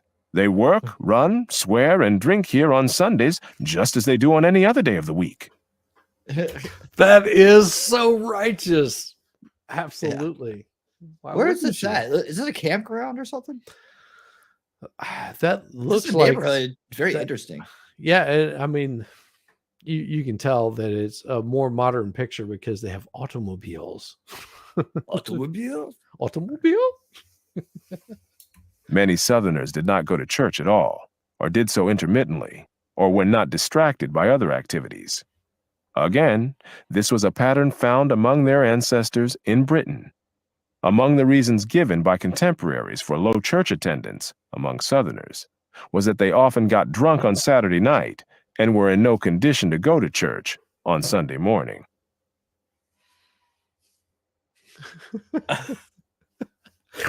That's- Much of the cultural pattern of Southern rednecks became the cultural heritage of Southern blacks, more so than survivals of African cultures with which they had not been in contact for centuries. Even in colonial times, most blacks on American soil had been born on American soil. Moreover, such cultural traits followed blacks out of the southern countrysides and into the urban ghettos, north and south, where many settled. The very way of talking, later to be christened Black English, closely followed dialects brought over from those parts of Britain from which many white Southerners came, though these speech patterns died out in Britain while surviving in the American South, as such speech patterns would later die out among most Southern whites and among middle-class blacks, while surviving in the poorer black ghettos around the country. For example, where a Northerner said, "I am," "you are," "she isn't," "it doesn't," and "I haven't," a Virginian, even of high rank, preferred to say, "I be," "you be," "she ain't," Thanks for being "it here, don't," Jordan. and "I ain't." Appreciate it. That was such a good point. Oh, sorry. I didn't mean to talk over that. Oh Might wanna- no, that was right. wait, yeah, I'll rewind it a little bit so you can Yeah. get it. Closely followed dialects brought over from those parts of Britain from which many white Southerners came, though these speech patterns died out in Britain while surviving in the American South, as such speech patterns would later die out among most Southern whites and among middle-class blacks, while surviving in the poorer black ghettos around the country. For example, where a Northerner said, "I am," "you are," "she isn't," "it doesn't," and "I haven't," a Virginian, even of high rank, preferred to say, "I be," "you be," "she ain't," "it don't," and "I hain't." These Virginia speech ways were not invented in America. They derived from a family or regional dialects that had been spoken throughout the South and west of England during the 17th century. From these same regions of England came such words as yaller for yellow, axe for ask, acrost for across, y'all for you, bile for boil, do for door, dis for this, and dat for that. Many of these usages have long since died out Don't in forget England, water. though the Water. word chitlins for hogging trails What was that? Water. Yeah. I say water, right? And a lot of people comment on that. But You say water. I don't know. Yeah. Water. Yeah. Water. Water. Anyways. Yeah. Yep. continued to be Yeah. used in some localities in England, even in the 20th century, as such usage remained common among Black Americans. But no such words came from Africa, nor did the holiday Kwanzaa, which originated in Los Angeles. The slaves' custom of marking their marriages by jumping over a broomstick, a custom resurrected at a posh wedding among blacks in 20th century New York as a mark of racial identity, was in fact a pagan custom in Europe in centuries past, and survived for a time among Southern whites. Amazing, huh? Yeah. Complaints about the improvidence of whites in the South and of their ancestors in Britain before that were echoed in W.E.B. Du Bois's picture of his fellow blacks in the 1890s. Probably few poor nations waste more money by thoughtless and unreasonable expenditure than the American Negro, and especially those living in large cities. Thousands of dollars are annually wasted in amusements of various kinds and in miscellaneous ornaments and gewgaws. The Negro has much to learn of the Jew and the Italian as to living within his means and saving every penny from excessive and wasteful expenditures. It was not, however, What's wrong with wasteful and excessive expenditure? I don't We know. all do it. Not giving enough to church. You know, I ran across a very interesting documentary along this line as well. I'm pretty sure we're gonna be able to take a look at it here at some point. But it talked about the difference between light and dark skin and how that came about in the America as the mulatto nation.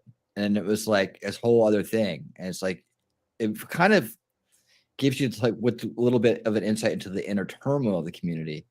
And where some of that may have come from originally. So I thought it was pretty interesting stuff. And I think that'll be kind of like, I think that kind of goes with the, it was called Middle Class Black Society in the 60s or something like that.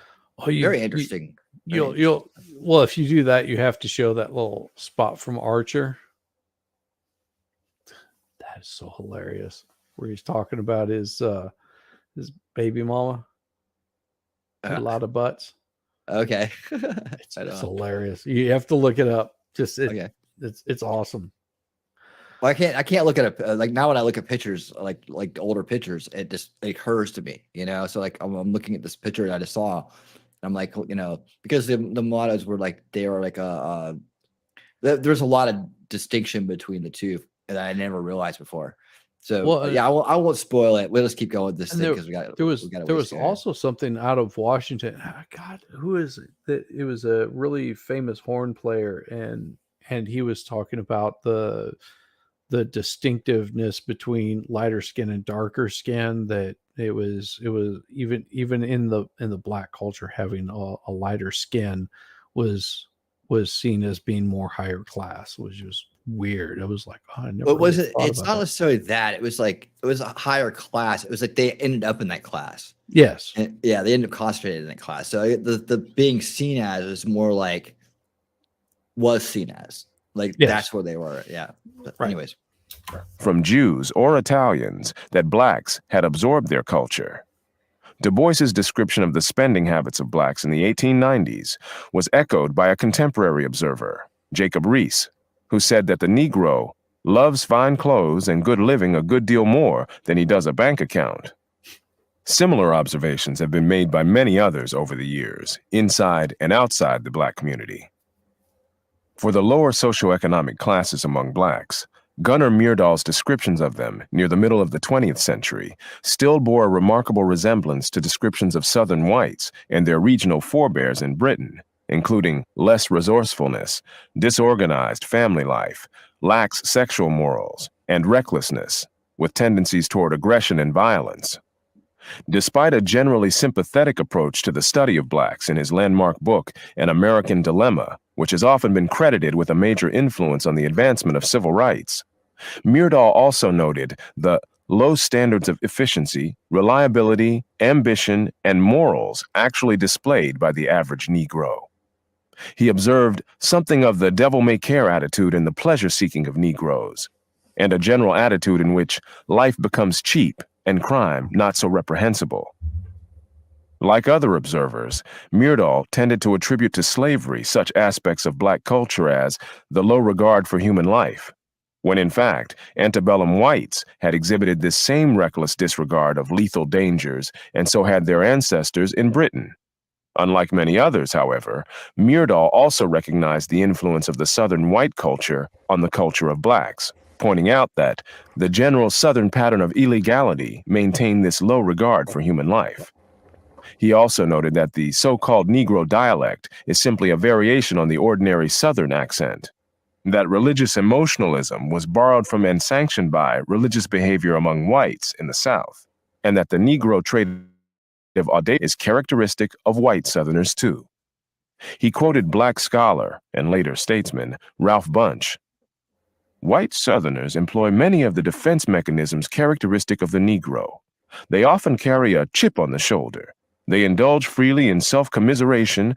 They rather typically and in real Negro fashion try to overcome a feeling of inferiority by exhibitionism, raucousness in dress, and exaggerated self-assertion. Although Dr. Bunche presented these as parallels, historically it was, of course, the Southern whites who first had these patterns, reflecting patterns among their ancestors in Britain. In much of the literature on black culture, however, the supposed influence of slavery has been far more sweepingly assumed, and the cultural influence of white Southerners and their forebears in Britain largely ignored. Attempts to derive the black manner of speaking from slavery and its parallel among whites as an influence from black speech were answered by a Southern historian who asked, "From whence came the drawl of the people of the upper Great Plains and of the Blue Ridge, Smoky, and Cumberland Mountains, who have had little or no contact with the Negro?" Another cultural historian of Southerners aptly observed that Southerners, white and black, share the bonds of a common heritage, indeed a common tragedy, and often speak a common language, however seldom they may acknowledge it. Half a century after Myrdal, another study of racial attitudes noted the intimidating ethnic style of many underclass black males, and noted that nearly half of all murder victims in America were black, and that 94% of them were killed by other blacks. Many of these killings were due to gang members who killed for such reasons as, "'cause you look at me funny, 'cause you give me no respect," and other reasons reminiscent of the touchy pride and hair-trigger violence of rednecks and crackers in an earlier era. The neglect and disdain of education found among antebellum white Southerners has been echoed not only in low performance levels among ghetto blacks, but perhaps most dramatically in a hostility toward those black students who are conscientious about their studies, who are accused of acting white, a charge that can bring anything from social ostracism to outright violence. This looks like a Waffle House, doesn't it? You got the little sugar canisters. You got the little tray with the pie on there. Looks like Waffle House. So much attention has been paid to questions of ability that few have looked at cultural attitudes. One of those who has is Black professor and best-selling author Shelby Steele, who sees in many of these children almost a determination not to learn, even though, once outside the school and in their own neighborhoods, these same children learn everything. He drew on his own experiences teaching at a university. For some years, I have noticed that I can walk into any of my classes on the first day of the semester, identify the Black students, and be sadly confident that on the last day of the semester, a disproportionate number of them will be at the bottom of the class, far behind any number of white students of equal or even lesser ability. Statistical data substantiate these impressions. Black students typically perform academically below the level of those white students with the same mental test scores, in contrast to Asian American students, who perform better than white students with the same test scores as themselves. In short, even though Black students average lower test scores than either white or Asian American students, those test scores are not necessarily the sole, nor perhaps even the predominant, reason for lower Black academic achievement. Indeed, it is possible that the lower test scores may be a result of cultural attitudes and of actions or inactions over a period of years based on those attitudes. Perfect picture for the time that it is. There you go. Just saying. Everybody. Just saying. That's all. Nothing else. More so than a cause of academic failures. While it has long been known that, historically, the average IQ of Blacks has been about 85, compared to a national average of 100, what has not been so widely known is that the average IQ of Blacks in the North was for years consistently higher than that of Blacks in the South. A 1942 study of freshmen at Black colleges found the superiority of freshmen from northern schools over those from southern schools was found to persist throughout the colleges. As already noted, Black soldiers from some northern states scored higher on mental tests than whites from some southern states during the First World War. From that same era, European immigrants from cultures where education was not a high priority for ordinary people, parts of Eastern and Southern Europe, for example, scored no higher. Is that AOC right there? Everybody say hi to Weird Debbie. Could be. Hey, Debbie. Doesn't that look like AOC? Yep. Or her mom. Or her mom? Could be. On mental tests than American Blacks, and, in some communities, their children scored lower than Northern Black children attending the same schools. The low test scores of some European immigrant children cannot be automatically attributed to their being new to the United States. There have been settled communities of whites with test scores similar to those of Blacks, where these have been culturally isolated people, such as the inhabitants of the Hebrides Islands off Scotland, or people living in Tennessee mountain communities, hillbillies, or inhabitants of canal boat communities in Britain. In short, some kinds of cultures tend to produce lower mental test scores, whether the people in those cultures are Black or white, American or European. As someone has aptly said, the tests are not unfair. Life is unfair, and the tests measure the results. No one chooses which culture to be born into, or can be blamed for how that culture evolved in centuries past. In business ownership, as in other ways, the pattern among Black Americans has followed the pattern of rednecks in earlier times, with people from other groups owning most of the businesses in Black neighborhoods. Some may try to explain the lack of locally owned businesses in the ghettos by racial discrimination or poverty, but as early as the 1920s, there were numerous Black-owned businesses in Harlem, the majority of which were owned by Blacks from the Caribbean, not Blacks from the American South, who were the majority population of Harlem. Although New York was the principal destination of Blacks from the Caribbean, then as now, the 1930 census showed that there were more than 4 times as many native-born Blacks in Manhattan as there were foreign-born Blacks. In a parallel to differences between Southern and non-Southern whites, a study of West Indian Blacks in the United States noted that the Negro immigrants, particularly the British West Indians, bring a zest of learning that is not typical of the native-born population. While Black Americans have long been overrepresented among people in prison, a study of the racial composition of New York State's Sing Sing prison in the early 1930s found that Black West Indians were underrepresented relative to their share of the population, at a time when native-born Black Americans were overrepresented several-fold among Sing Sing inmates. During that same era, when American-born black women and West Indian black women both worked in New York City's garment district, the latter were more frequently found at the skilled tasks. More generally, the study found that the black immigrant brings a cultural heritage that is vastly different from that of the American Negro. The first black borough presidents of Manhattan were West Indians. Jamaica As got late as mini 19 job, man. You know, Yeah, what we working their ass off for? exactly. Like, why would you not want to work and be productive instead of, Like, you got all the jobs here. You don't want to do none of them. you don't want to do none of them. I'll take them all. Take I got 'em all. them. You go home. Hey, Tweety, how's it going?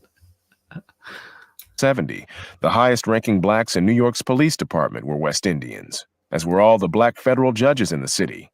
The 1970 census showed that black West Indian families in the New York metropolitan area had 28% higher incomes than the families of American blacks.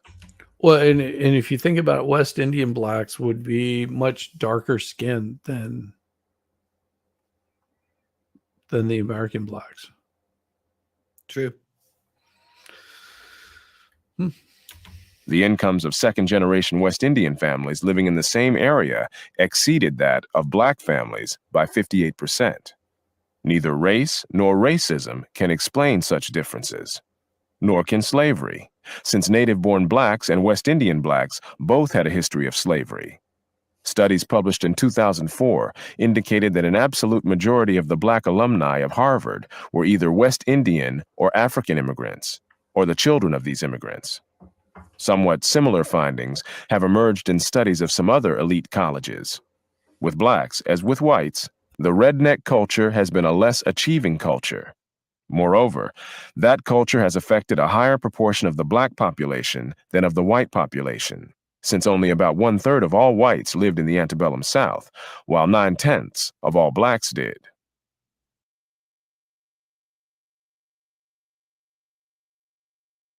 From the 1960s onward, much of the transplanted Southern culture would, like Black English, be seen as sacrosanct features of a distinctive black identity, despite their mirroring very similar cultural patterns among Southern whites in times past. You know, I could make a lot of money. All I'd have to do is just be a sign maker. I mean, think about it. How much these people are paying to have run these little signs that all look the same. You can make a lot of money doing it. Entrepreneur.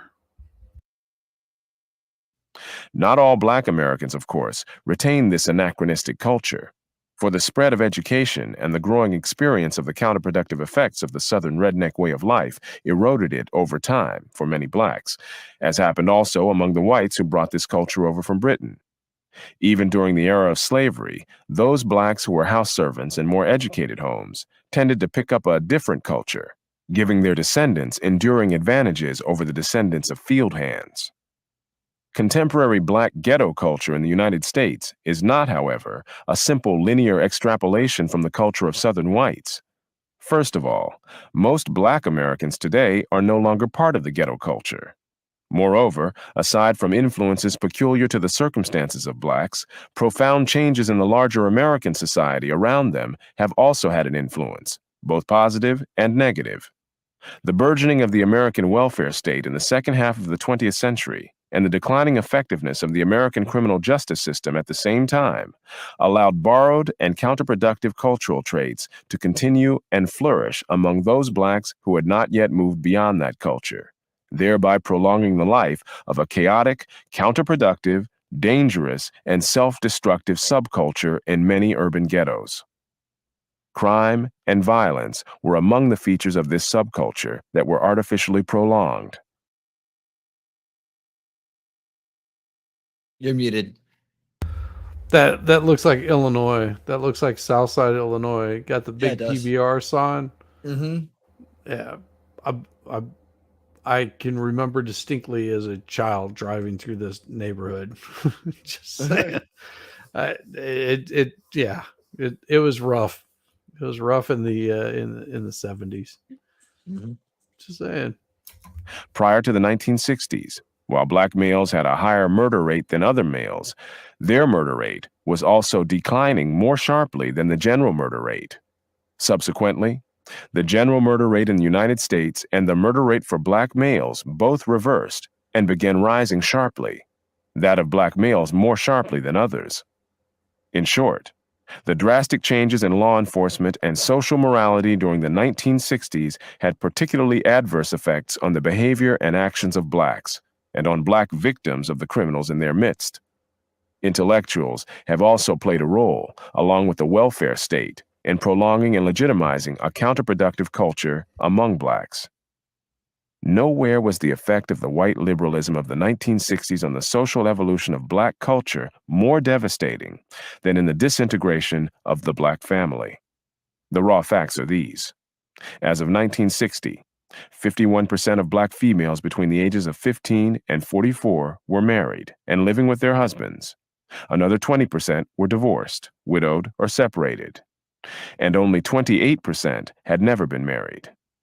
20 years later, only 31% of black women in these age brackets were married and living with their husbands, while 48% had never married. By 1994, an absolute majority, 56%, of black women in these age brackets were never married, and only 25% were married and living with their husbands. Accordingly, while 2/3 of black children were living with both parents in 1960, only 1/3 were by 1994. While only 22% of black children were born to unmarried women in 1960, 70% were by 1994. White liberals, instead of comparing what has happened to the black family since the liberal welfare state policies of the 1960s were put into practice, compare black families to white families, and conclude that the higher rates of broken homes and unwed motherhood among blacks are due to a legacy of slavery. But why the large-scale disintegration of the black family should have begun 100 years after slavery is left unexplained. Whatever the situation of the black family relative to the white family, in the past or the present, it is clear that broken homes were far more common among blacks at the end of the 20th century than they were in the middle of that century or at the beginning of that century, even though blacks at the beginning of the 20th century were just one generation out of slavery. The widespread and casual abandonment of their children and of the women who bore them by black fathers in the ghettos of the late 20th century was, in fact, a painfully ironic contrast with what had happened in the immediate aftermath of slavery 100 years earlier, when observers in the South reported desperate efforts of freed blacks to find family members who had been separated from them during the era of slavery. A contemporary journalist reported meeting black men walking along the roads of Virginia and North Carolina, many of whom had walked across the state or across more than one state looking for their families. Others reported similar strenuous and even desperate efforts of newly freed blacks to find members of their families.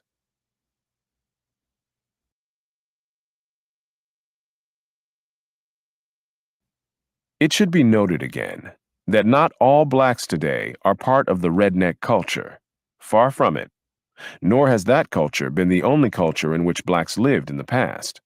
There were small but significant enclaves of New England culture introduced into Southern black communities by teachers from New England who poured into the South immediately after the end of the Civil War to establish schools and to teach and acculturate the children of freed slaves. Often, these were the only schools available for black children, because the South was slow to begin establishing public schools, especially for blacks. W.E.B. Du Bois called the work of these dedicated missionaries the finest thing in American history. By 1866, just 1 year after the Civil War ended, there were about 1,400 Northern white teachers from dozens of religious missionary associations teaching black children in 975 Southern schools. The numbers suggesting that these were mostly the kinds of one-room schoolhouses common at the time in rural areas, which is where most Southern blacks lived.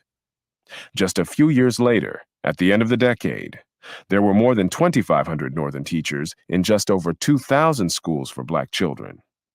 A sample of about 1,000 of these teachers, whose origins could be traced, showed that more than 500 came directly from New England, and the others are believed to include people born in New England, but who came south directly from some other location. To put this in perspective, only 17% of the northern population lived in New England at the time. So this was a wholly disproportionate representation of New Englanders among those who began to educate newly emancipated blacks.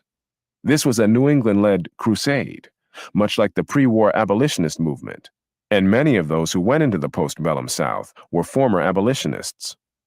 These teachers brought a wholly different culture into the South. In the words of distinguished black scholar E. Franklin Frazier, the missionaries from New England who founded the first schools for Negroes in the South left the imprint of their Puritan background upon Negro education.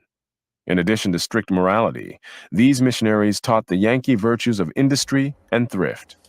So I have to ask you, Wendy, did you ever read the Poisonwood Bible?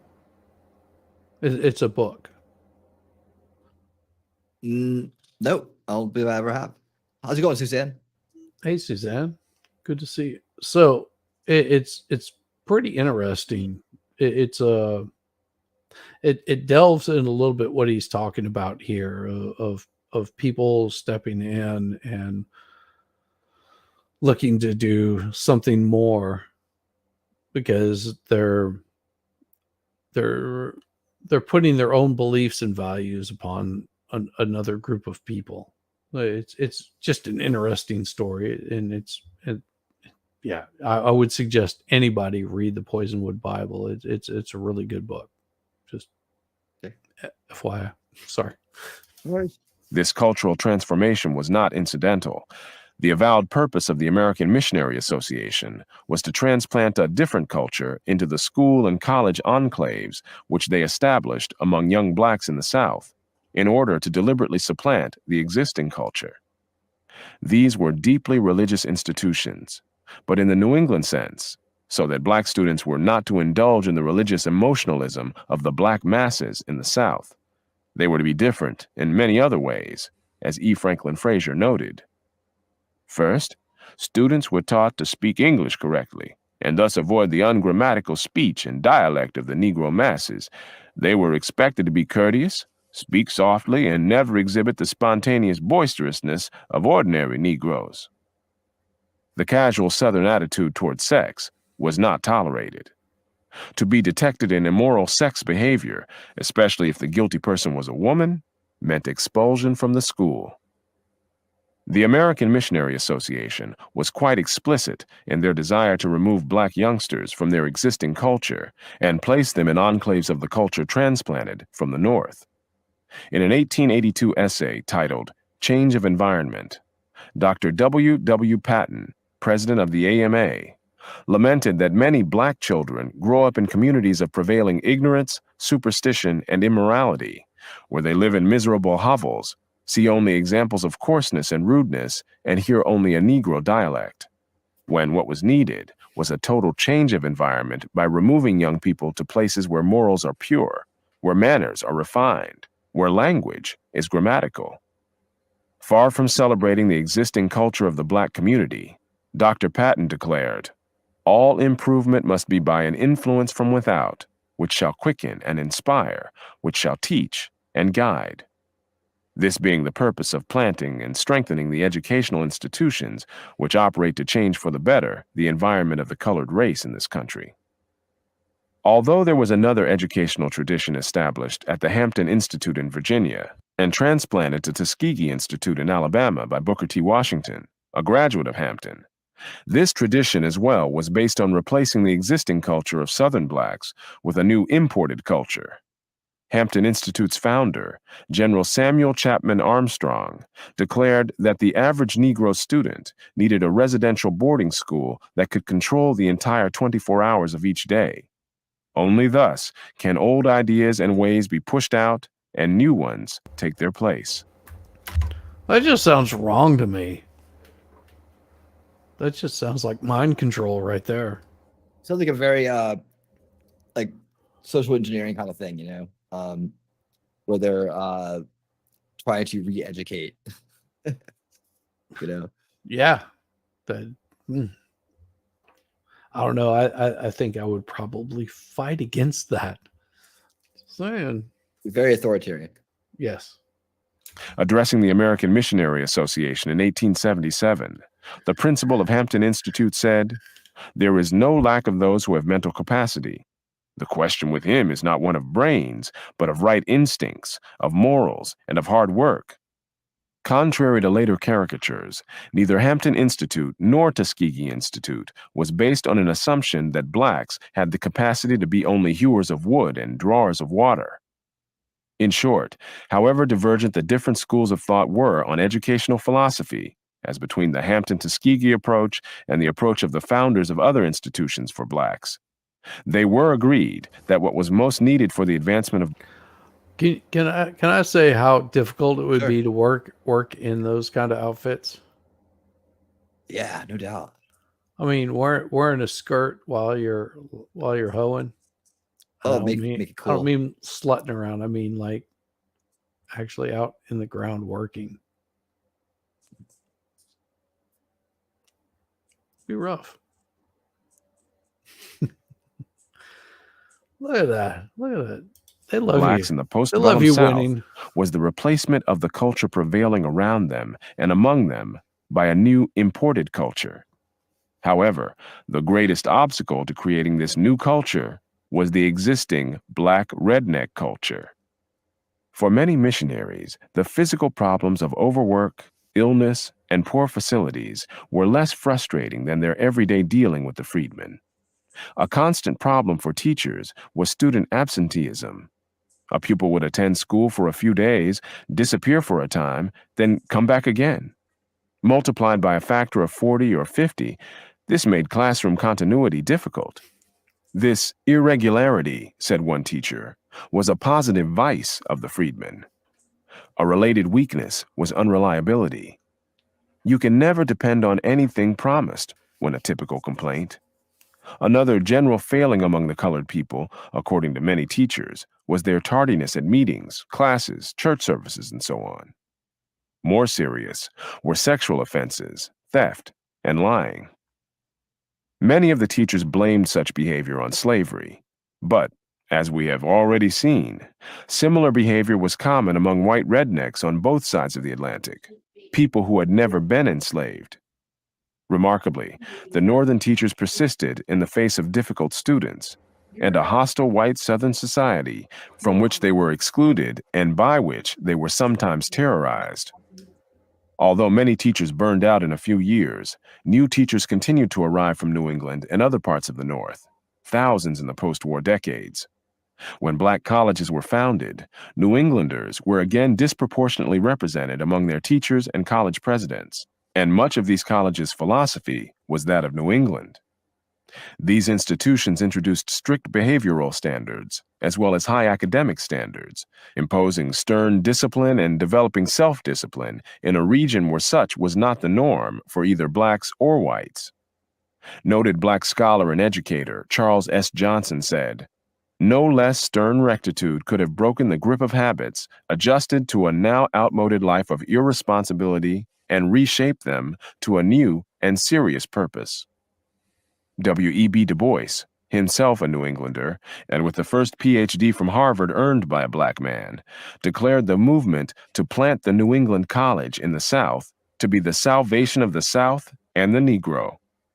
Perhaps even more remarkable than these dedicated efforts was the fact that such efforts began to produce educational results early on. In 1871, the Georgia legislature created a board of visitors to attend public examinations at Atlanta University. The chairman of the first board of visitors was ex-slaveholder Joseph Brown, who reportedly said that he expected the examinations to confirm the Negro's inferiority. But the recitations of former slaves in Latin, Greek, and geometry forced from him the confession that we were impressed with the fallacy of the popular idea that the members of the African race are not capable of a high grade of intellectual culture. By the way, that picture was a picture of Brown College. Yep. Yep. That right there is a picture of Brown College, which is his namesake. So impressive. If you've never been to Brown College, it's a pretty cool place. Mhm. But still lots of fucking going on. Just saying. and the Atlanta Constitution, could hardly believe what we witnessed. To see colored boys and girls 14 to 18 years of age reading in Greek and Latin and demonstrating correctly problems in algebra and geometry appears almost wonderful. However discordant the philosophy of the American Missionary Association may have been with multicultural views prevailing today, the crucial fact is that it worked, as so many of today's notions do not. There was yet another route by which New England culture reached some blacks in the 19th century. Oberlin College was founded by New Englanders in 1833, and it functioned as a New England college transplanted to Ohio, an outpost of New England culture beyond the Appalachians, as one scholar put it. It was also one of the few colleges to which blacks were admitted before the Civil War, as well as being a station on the Underground Railroad through which Southern blacks escaped from slavery. Although blacks were no more than 5% of the students at Oberlin College, Oberlin was a much more significant factor in the higher education of blacks. Of the 309 blacks who were known to have received a degree from a white college in America up through 1899, nearly half, 149, received their degrees from Oberlin. The first black woman to receive a college degree in America received it in Oberlin's class of 1862. She became the principal of a remarkable high school for blacks in Washington, D.C., discussed in a later essay as Dunbar High School. Of that school's first 10 principals, 3 were graduates of Oberlin, 2 graduated from Harvard, and 1 each from Amherst and Dartmouth. In essence, most of this highly successful school's principals during its early formative period had New England educations and a New England culture, whether or not they received that education in New England itself. A wholly disproportionate share of future black leaders came out of the schools and colleges established by New Englanders in the South, not even counting Oberlin College or Dunbar High. Do what? Oh no, I was just telling Steph I would check that. You can keep it rolling. I was just I'll check that out afterwards. These alumni of institutions founded as New England enclaves in the South included W.E.B. Du Bois, James Weldon Johnson, Langston Hughes, Walter White, Mary McLeod Bethune, A. Philip Randolph, James Farmer, Thurgood Marshall, and Martin Luther King, Jr. In addition to these individuals from these Southern institutions, the first black man to graduate from Annapolis, the first black woman to earn a Ph.D., the first black general, the first black cabinet member, and the first black federal judge all came from the same public high school, Dunbar High School in Washington, with its culturally New England educated principals in its formative years. Such concentrations of black pioneers and leaders in a few highly atypical cultural enclaves suggests that their achievements were not solely a matter of individual ability, cream rising to the top, but were also a result of a culture very unlike that in which most blacks were raised and educated. However much the achievements of these individuals have been celebrated, the culture behind those achievements has not been. Today, the culture that is celebrated in much of the media and in the schools is not the culture that succeeded, but the culture that has failed, the black redneck culture. When white couples who adopt black children are warned to be sure to put those children in touch with their cultural heritage, all too often that means the black redneck culture. Internal cultural differences among blacks have long been extreme, ranging from such things as urbanization, education, and regional distribution, to rates of crime, economic achievement, and general acculturation to the norms of the surrounding society. Historically, the most fundamental difference for many generations was between those blacks who were slaves and those who were free. They differed not only in their legal status, but also in their regional distribution, their degree of urbanization, and even biologically. There were free blacks as far back as the 17th century. In fact, there were free blacks before there were slaves in America. The first Africans brought in captivity to colonial Virginia in 1619 became indentured servants, like the white indentured servants who were common in colonial America. Only later, with the mass importation of Africans, did this change. The first law in America recognizing perpetual slavery appeared in 1661 in Virginia. The small class of free blacks in colonial America had fewer restrictions than other free blacks would have in the 19th century. and many of them and their descendants made use of their opportunities. There was a black writer named Gustavus Vasa, whose book was popular enough to go through 8 editions at a time when the vast majority of blacks were still illiterate slaves in the South. Benjamin Banneker was a publisher of almanacs and was also one of those who designed the layout of the city of Washington. Again, long before most blacks were either free or able to read and write. There were not just isolated individual blacks who were culturally more advanced than other blacks, but whole classes of blacks who had achieved cultural levels that most blacks would not achieve until many generations later. The size of the free black population increased after the United States came into existence as an independent nation, as the ideology of freedom associated with the American Revolution led most northern states to abolish slavery, and even in the South, enough white slave owners freed their slaves to cause the free black population there to nearly double and then redouble between 1790 and 1810. Both the regional distribution and the degree of urbanization of free and enslaved blacks differed greatly. After the invention of the cotton gin in 1793, the cotton plantations of the Deep South began to draw slaves away from upper South states like Virginia and North Carolina toward more southerly states like Mississippi and Alabama, sometimes as individuals sold down the river and often as part of whole plantations that relocated. Thus, the geographic center of the black population moved steadily southwestward at an average of about 50 miles per decade. Meanwhile, the free persons of color were moving in the directly opposite direction.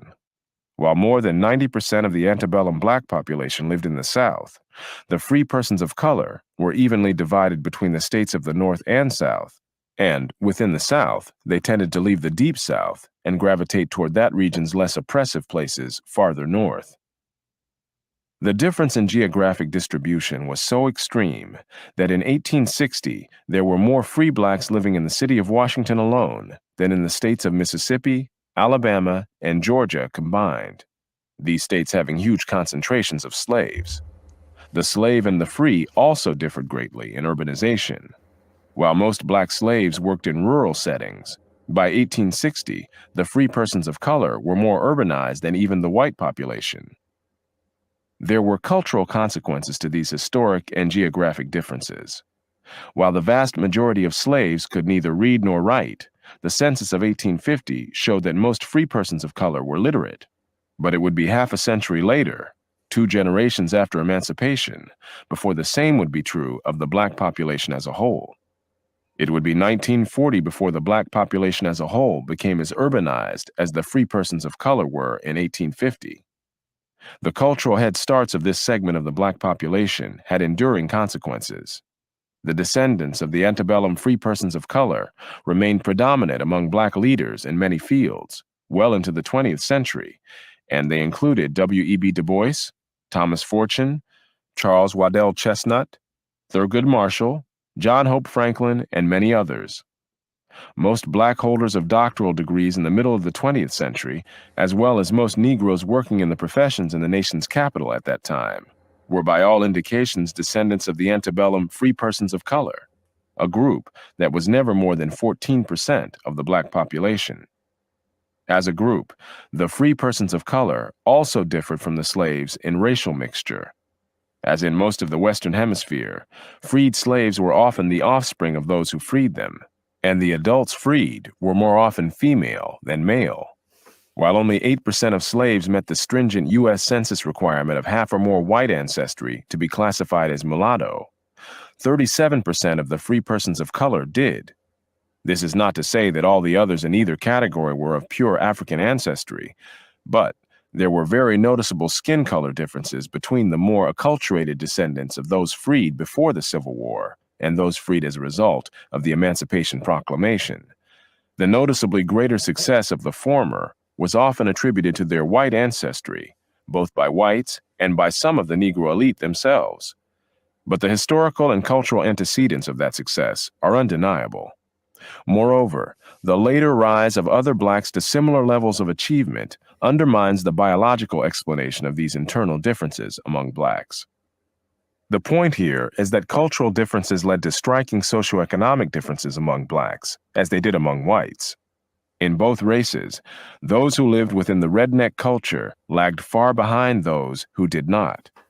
That these cultural differences among blacks also coincided with biological Sure did. differences did not mean that biology explained the differences in performance. The offspring of white slave owners not only had a better chance of being freed, they also tended to have better opportunities while still enslaved, being more likely to be house servants rather than field hands, and, in some cases, living the lives of de facto free persons while still legally in bondage. Reconstruction-era black Senator Blanche K. Bruce, for example, was, during the era of slavery, tutored alongside his owner's son, or other son, as many believed. During the antebellum era, there were other mulatto offspring of white slave owners who were given special consideration and aid. Some were sent to Oberlin College, sometimes with an intermediary handling financial arrangements, apparently to conceal the identity of the white father. This is not to say that most slave owners freed their mulatto offspring, but that, of those blacks freed voluntarily, mulattoes were far more common than among the slave population in general, and that women were freed more often than men. Moreover, this pattern prevailed throughout the Western Hemisphere. The point here is that the descendants of free persons of color had a cultural history that served them better than the cultural history of the descendants of slaves, even after the abolition of slavery ended differences in their legal status.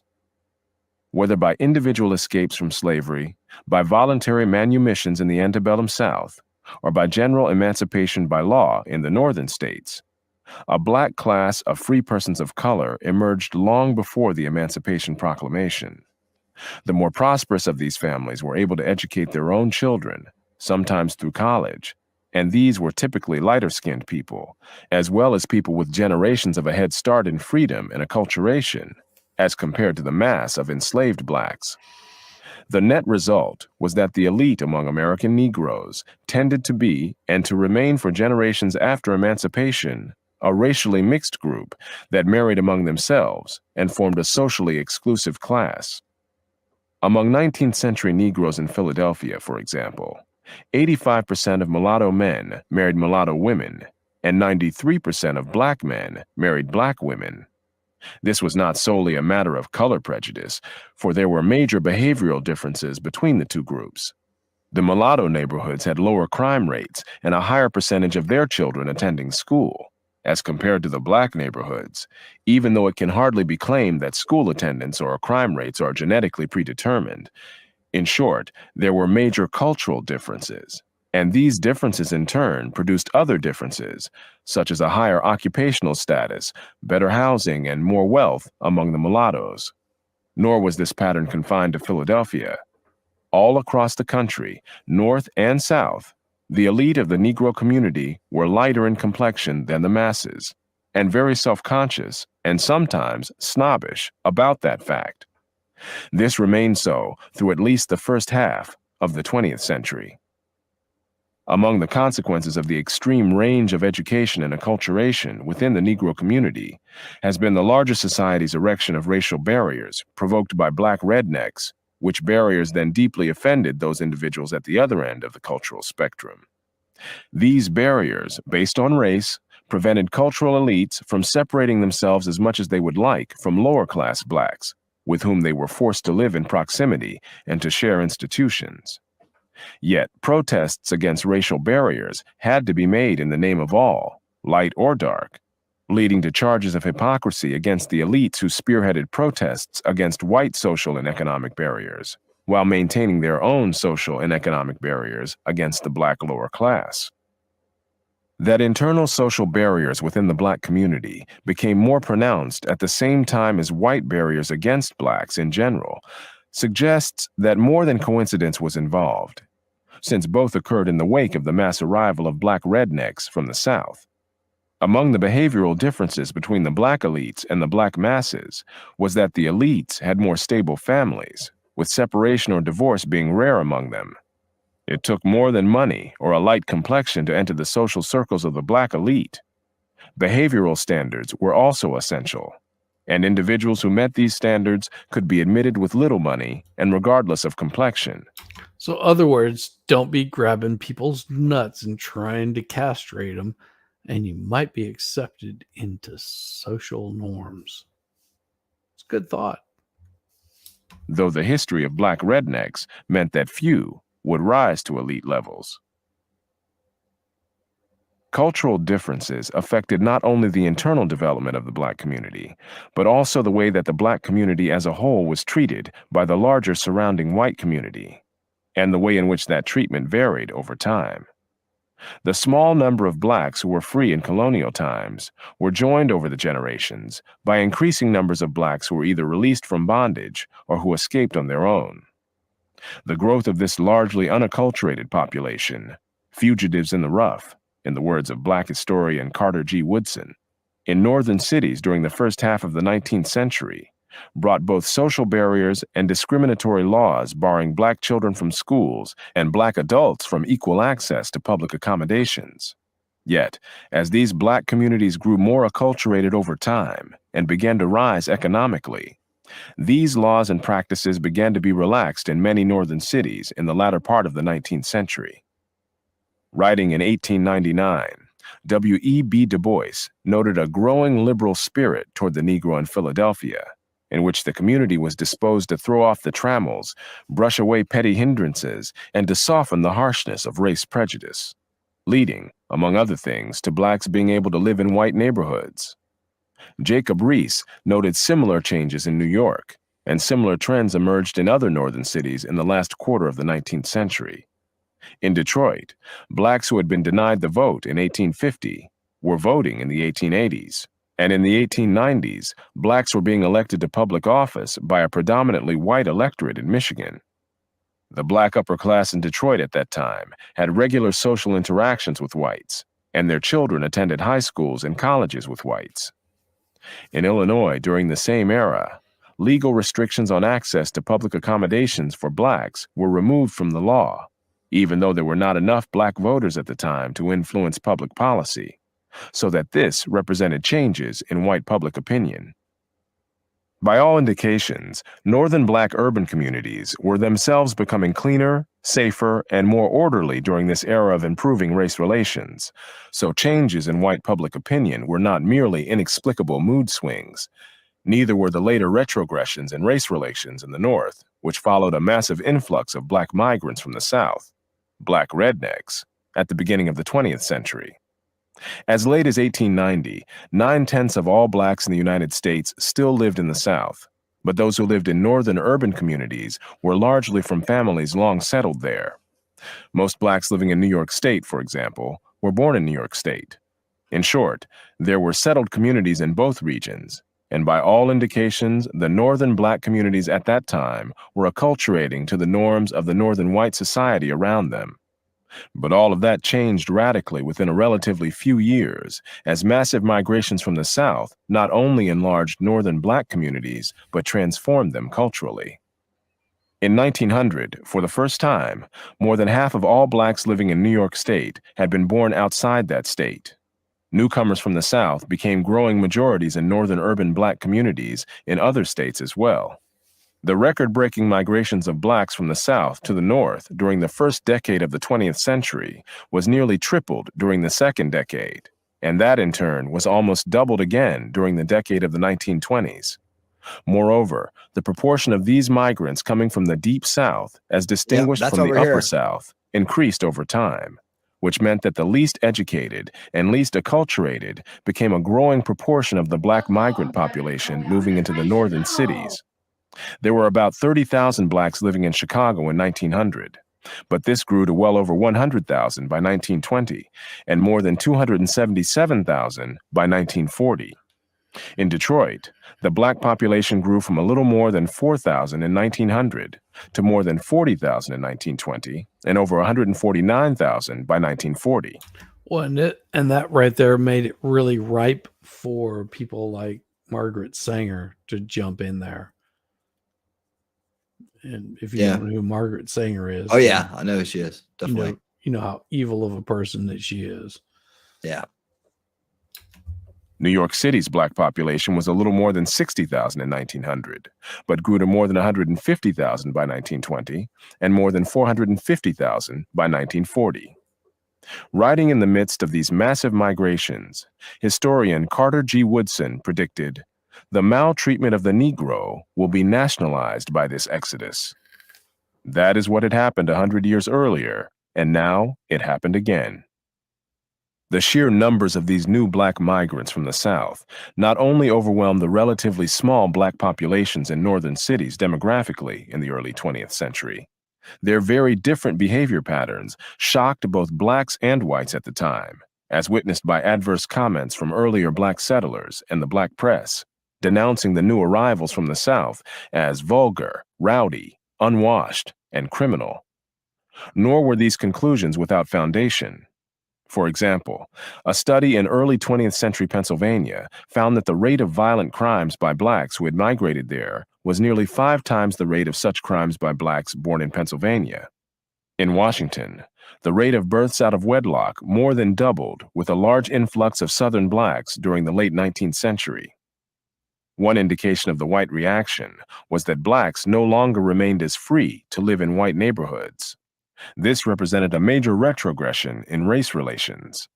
In the late 19th century, racial segregation in housing in northern cities was no longer what it had once been, or what it would become again in the years ahead.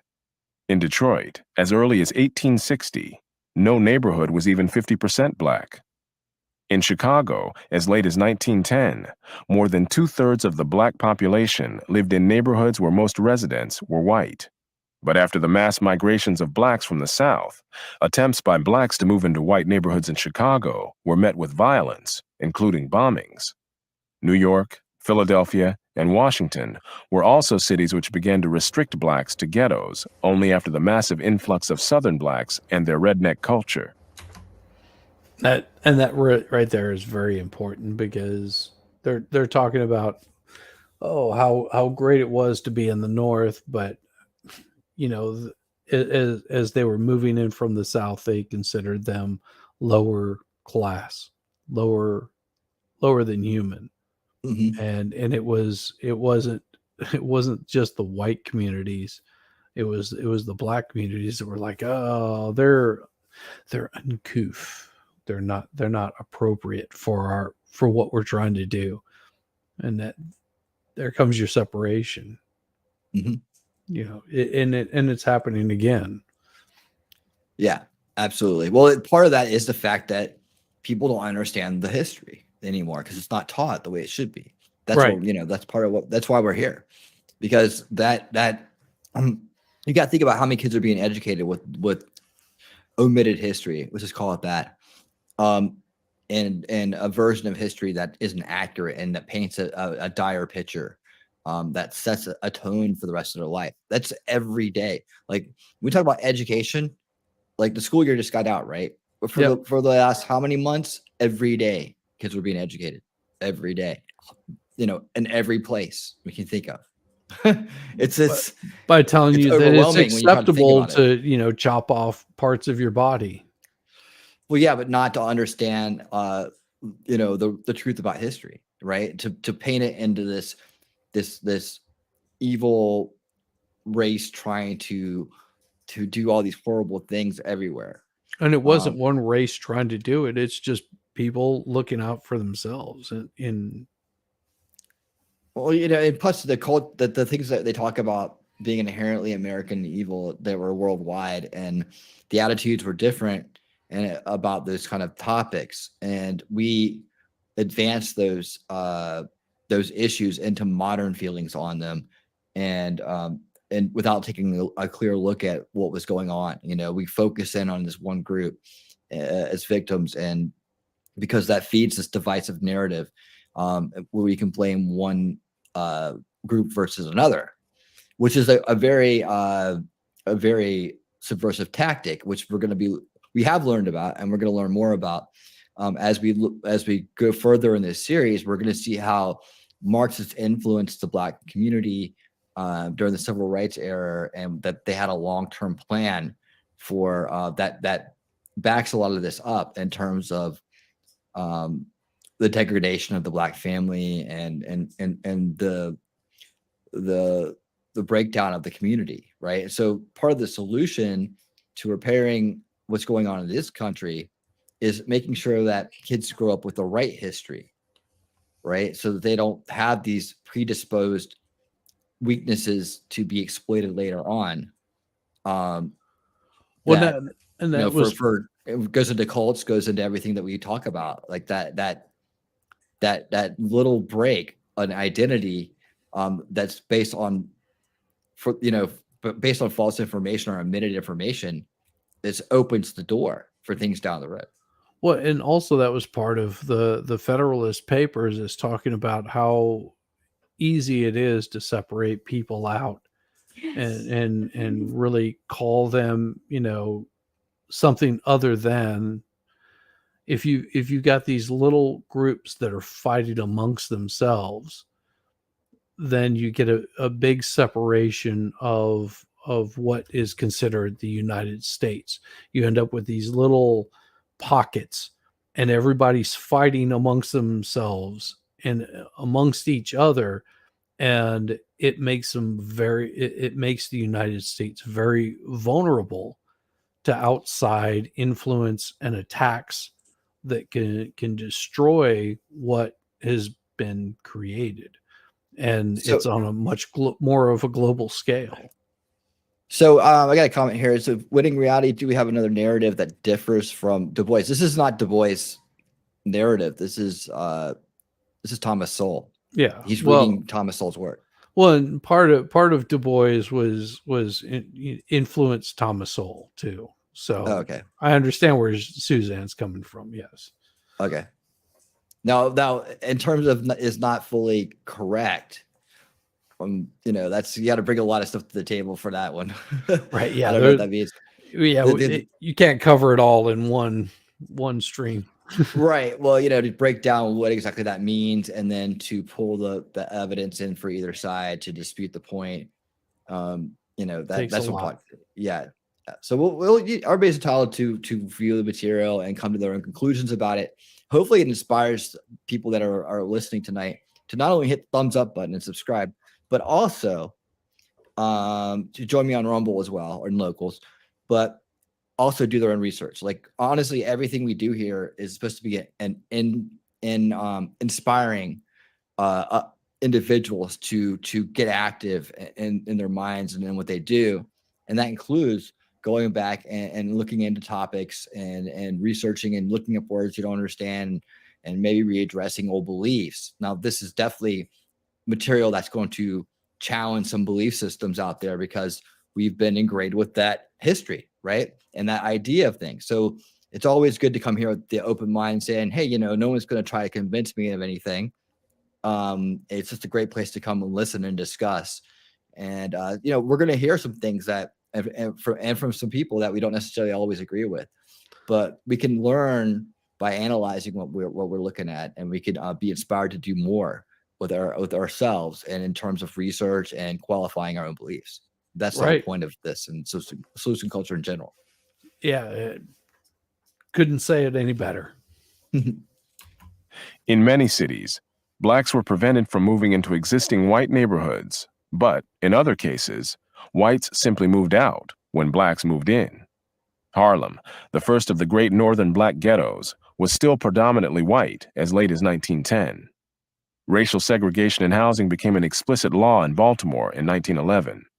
In one way or another, residential segregation became the norm in northern cities. Residential segregation was not the only retrogression in race relations during this period. In some northern and Midwestern cities where schools had been racially integrated for years, black children were now segregated from white children after the mass influx of blacks from the South. Blacks in Washington were no longer allowed in white theaters, restaurants, or hotels, and their opportunities to work in white-collar occupations shrank. W.E.B. Du Bois summarized these retrogressions this way. Now, how many people had the impression that it was always the Jim Crow stuff, the separation, segregation, and then we changed it? Not that it was one way, then changed to another, and then changed back. That's interesting stuff right there. I mean, talk about like another way to look at things. Like, when you add that factor in, all of a sudden it's like, whoa. Why would things go backwards? And from where they were, why would progress go backwards? So, well, and it's a common belief in a lot of the northern states that the Civil War was fought entirely, exclusively over slavery. Like that is the common core belief. If you live in the northern states, it's like, well, the Civil War was nothing but about slavery, but that's not what the Civil War was about. If you look at the economic portion of the United States, that all of that was because you had the manufacturing in the North and you had the product in the South, and the South didn't want to play that crap anymore, where basically they were getting lowballed on all of the product that they were sending to the northern states. Yeah, it all starts over money, It was a lot over money, and slavery was, yes, a big portion of it, because you had, and it was a tool as well. It was a leverage tool. Exactly. I mean, the whole thing with, as I understand it, was that they were to free the slaves as they conquered the states, not that he signed something that automatically freed them, and didn't necessarily free them in other places. So exactly, that had to be refined later on to actually be effective. Yes, but but again, how they teach it in schools and how they're taught, to little kids affects their perception for life. And yeah, it had coming to live in the South, being raised in the North, was a slight bit of a culture experience, because where I lived, it was just considered completely horrible, horrendous, all that kind of crap. I'm going to put yours back here in a second, but I just wanted to kind of pull this up as we're talking. No, that's solution culture. What we've been through so far is we the Elon stuff was the TTI activism. We had Jan Irving on for the Trivium Education, but here we are with the Thomas Sowell Repairing History. And the reason I bring up Thomas Sowell is because that's what his work has been about. It's really been about putting out the real the real story about history, whether we like it or not, and whether it's paints the picture we want to see, filling in the gaps at the very least, right? And it's uncomfortable as all get out. It challenges. You got to be willing to go through it, man. Yeah, and it challenges the narrative, and I think that a lot of people do not like to challenge that. I'll go back to it. We're almost done. Yep. Yet it has everywhere been manifest in the long run that while a part of the Negroes were native-born and trained in the culture of the city, the others were immigrants, largely ignorant and unused to city life. There were, of course, manifold exceptions, but this was the rule. Thus, the history of the Negro in northern cities is the history of the rise of a small group by accretion from without, but at the same time periodically overwhelmed by them and compelled to start over again when once the material had been assimilated. In Philadelphia, for example, the native-born blacks had advanced, but, according to Du Bois, they were overwhelmed and dragged back by black migrants from the South. He added, in New York, the native-born have been perhaps even more completely overwhelmed. This pattern is confirmed in places where the retrogression in race relations took place at a different time because of local differences in the timing of large-scale in-migration of blacks from the South. In San Francisco, for example, that mass influx took place during the Second World War, as blacks from the South were attracted by jobs in new war production facilities, notably the Kaiser shipyards. Henry Kaiser recruited Southern blacks and brought them to the San Francisco Bay Area by the trainloads. The black population of San Francisco, which had been less than 5,000 in 1940, rose to more than 40,000 by the time of the 1950 census, and the black populations of Oakland and Berkeley also rose several-fold during the same decade. In the San Francisco Bay Area, as in the northern cities half a century earlier, there was a long-settled black population which lived free of the Jim Crow laws and practices of the South, and which had been able to get civil service jobs as far back as the 1920s. But although the newcomers were skilled workers more often than the local black residents, culturally, the newcomers lagged far behind. Native-born blacks in the Bay Area described the newcomers as foreign in the way they talked and in their behavior. For example, eating hamburgers openly on the bus, and bologna, and loud talking and fighting on the buses. I'll just point something out. I had a guy that I worked with that was from the north, and he came to work in the same place as I did. That he considered the blacks in the South to be country. That was They call themselves country down here. yeah to Country. to be derogatory towards them though. Oh, really? They kind Yeah. of joke around about it. You know. Oh yeah, but it was Just just joke around like, here. oh, you're so country. It's just like, oh man, that's harsh. It's like, no, these are like the bread and butter. The people that, would step out, and help you out in a pinch, and you would do the same for them, Yep. but his attitude was just like, you're not worth the spit under my boot. It was just, it was an odd thing to see. So yeah, I can understand where they're coming from on this particular aspect, where it's like, oh, it's completely foreign. They're not refined. So it's harsh, but it's the reality of people. That never happened in the old days. All right, it's 4:20. And by the way, Shelly, you notice the colors I got for you there, babe? All those colors are for you. Purple rain. Some of the new blacks from the South were described as having a little more of a chip on their shoulder than the people out here did.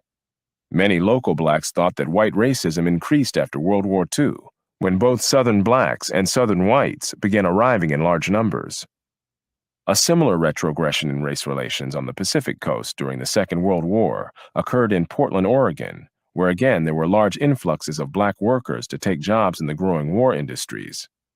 These new black arrivals with little education were resented by the small group of law-abiding and self-sustaining Negroes already living in Portland.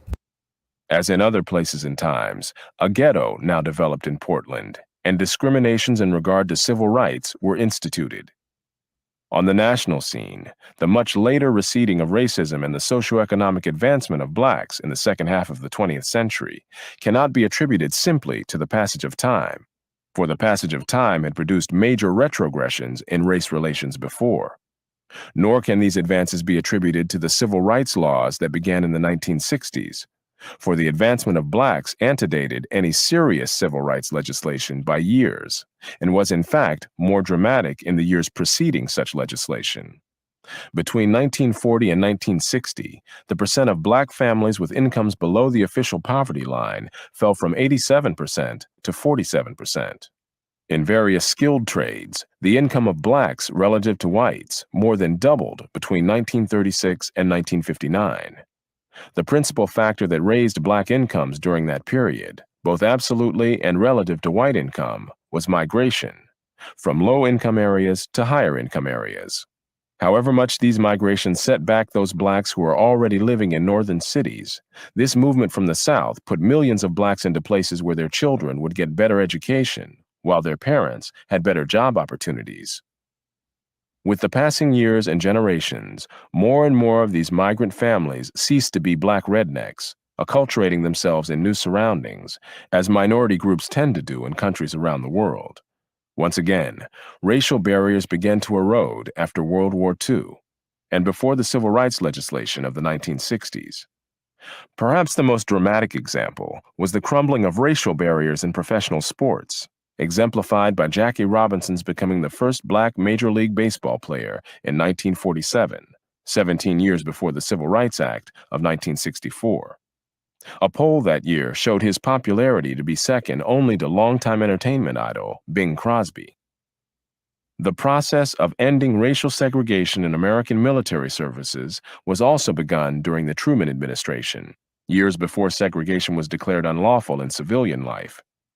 In 1948, President Harry Truman ran for re-election on a platform that included civil rights for blacks, which some thought would doom his candidacy.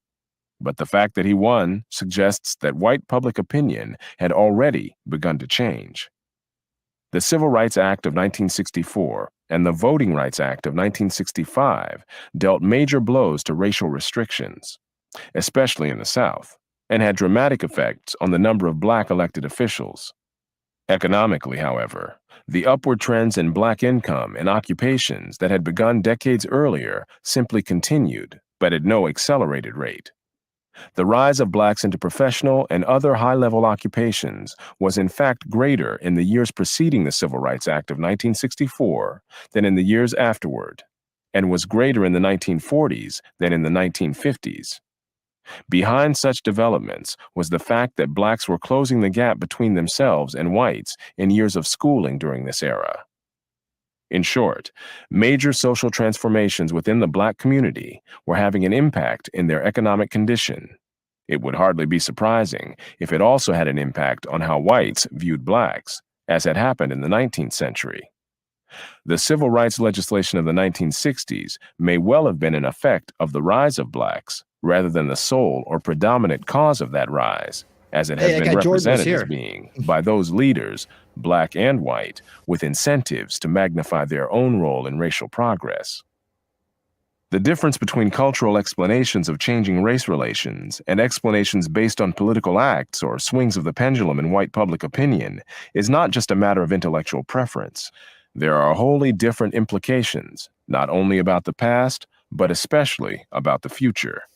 The question is whether the advancement of blacks is helped or hindered by promoting a black identity built around a redneck culture whose track record has been largely negative for both blacks and whites. There you have it. There you go. There it is. Blame the British. It's all the British fault. That's where it all came from. That's what I learned. Those damn colonists, sons of beaches. Bring in the redneck culture here. You made me talk funny. You don't make me talk funny, you sons of bastards. No, but then, and hey, but if you saw that thumbnail at the end of there, it said Thomas Sowell and the eugenics movement. That's definitely going to be one that's in the queue to be watched coming up. Most definitely. Most definitely. I think that it shows a lot. It says, like, you know, it's not the fact that it's this person, that person, or this type of person, or that type of person is what I get out of it. What I get out of it is it's like we're all in the same boat together, right? Yes. And that we have to we have to realize that it's the establishment versus the rest of us, and all the conflict and all the weirdness that's gone on. You take them these elitists out of the way, and this elitism idea of elitism out of the way, and it all goes away. We don't, the people like you and me and everybody that's listening, we don't look at other people as property. We look at them as living beings with the right to life and the right to to have a go at this world, just like we want for ourselves, and well, and that's one of the things that's so disparaging whenever you see that, you're valuing other people's lives as a human being, and then you see someone like Margaret Sanger that does not value human life and sees them as a product of that can be easily disposed as an aluminum can. Mm-hmm. They don't value the human life or the human experience, and that's what makes it so discouraging in seeing these kinds of things, because you say, on one hand, they're saying, well, you should feel for this particular person because of their skin color, but because of their skin color, we think that, we should end their life because, well, we wanted that skin color, but we didn't want that person. Sure. So it's very discouraging to see people like that. that have that attitude. Mhm. Because all life, I think, is very valuable, and life is very, very short. I mean, I've got a neighbor that's going to be turning 97, fought in World War II, and at some point in time he's not going to be around anymore, and his story is amazing, and it's No doubt. Well, there's a lot of people have to offer, and everybody has their own unique experience. And honestly, what we need to do is like start working on real healing and division by understanding the past better. I think that's the answer, and I think that I think you're right. That and real role model leadership in the Black communities that they can look up to and respect, and something more than like the BLMs and the loudmouth preachers that are, there at every crisis to shout victim. And I think I have a lot of Black friends, and most Black people I know that they just want to move on, and it's every day. You and I, we live in a unique place. So We do. yeah. $5 from Shelly. Excellent. This was so amazing. Definitely want Shelly. more of the topic and this formula. Talking is good. Absolutely. Thank you so much. You rock. You rock. Shelly is officially the number one donor. Number one super chatter going. I think it's the purple. I did that for her. I got her colors. She said I look good in your colors. There you go. All right. Merci beaucoup. Thank you so much. The live stream was enjoyable. We're gonna have more of this, definitely. Hey, by the way, special time for winning Saturday night. Philly 500 will be on. Right. Nice.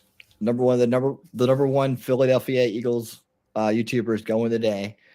His live streams are insane. They're like 10K. He's got like 50,000 subs. He's the kind of guy that even the rival team will come watch his stream because he's that friendly and that cool. And I'm really looking forward to meeting him. I've actually watched 2 Super Bowls with this guy. I never talked to him, and so I'm excited to have him. He's a lot of fun. He's hilarious, and I think it's just going to be a great change of pace. Just kind of kick your shoes off, meet somebody new, and just learn some different things about this whole world of YouTube. And we're talking some football. We're also going to talk some conspiracy. He fancies himself a conspiracy guy, so nice. I might have to show him the old chart and tell him about what we're doing over here. But yeah, that's going to be at 7 p.m. Eastern time. We got to move up to 7 because he has the Philly Shakedown podcast at 9, so he's squeezing us in, and I really appreciate it. It's going to be a good time. So I hope to see you guys there. We'll be back next week for repairing history, more down this line as we go deeper into understanding what divides us, how that happened, and then who did that exactly as we move towards figuring out how to make this all go away. And that is straight up education and understanding what has been omitted or forgotten from the past. In many cases, that's what it is. So, hey, thank you guys so much for being here. We're redirecting to Cool Frog, as the banner says. And $5 from Shelly. Eagles suck. We about to fight winning. Yeah. I have some old bandmates that were big Eagles fans, so I have to root for the Eagles whenever they're not going up against the Falcons. So. Well, there you go. That's fair enough. I rooted for the Falcons that year they were in the Super Bowl. So exactly. Yeah. Was that before or after the Dogs? That was during, I think. No, the Dirty Bird. It was the Dirty Bird. Well, it was Michael Vick. Well, he ended up coming to Philly after he reformed himself and paid his dues, and he finished out his career really good. He's beloved up there. He is. We're kind of a forgive and forget town as long as you do your time and man up to it. So, which you did. Yep. All right, guys. Well, thank you so much for being here. Shizzy Wisnut, thank you so much for joining me this evening. I appreciate it. Okay, Clutch. You might get the nickname Clutch. You never know. There you go. There's another Clutch running around. All right, guys. Hey, we'll see you next time. And here's the full intro that we missed. So here we go. I still can't hear it. Can you hear it? Yes. It's time to take a stand and repair our history. Thomas Sowell has shown us the way. It's time to start winning reality. We've been divided for far too long. It's time to come together and be strong. We can learn from our mistakes and make a brighter future for everyone. We have the power to make a change. All it takes is courage and faith. So let's stand up for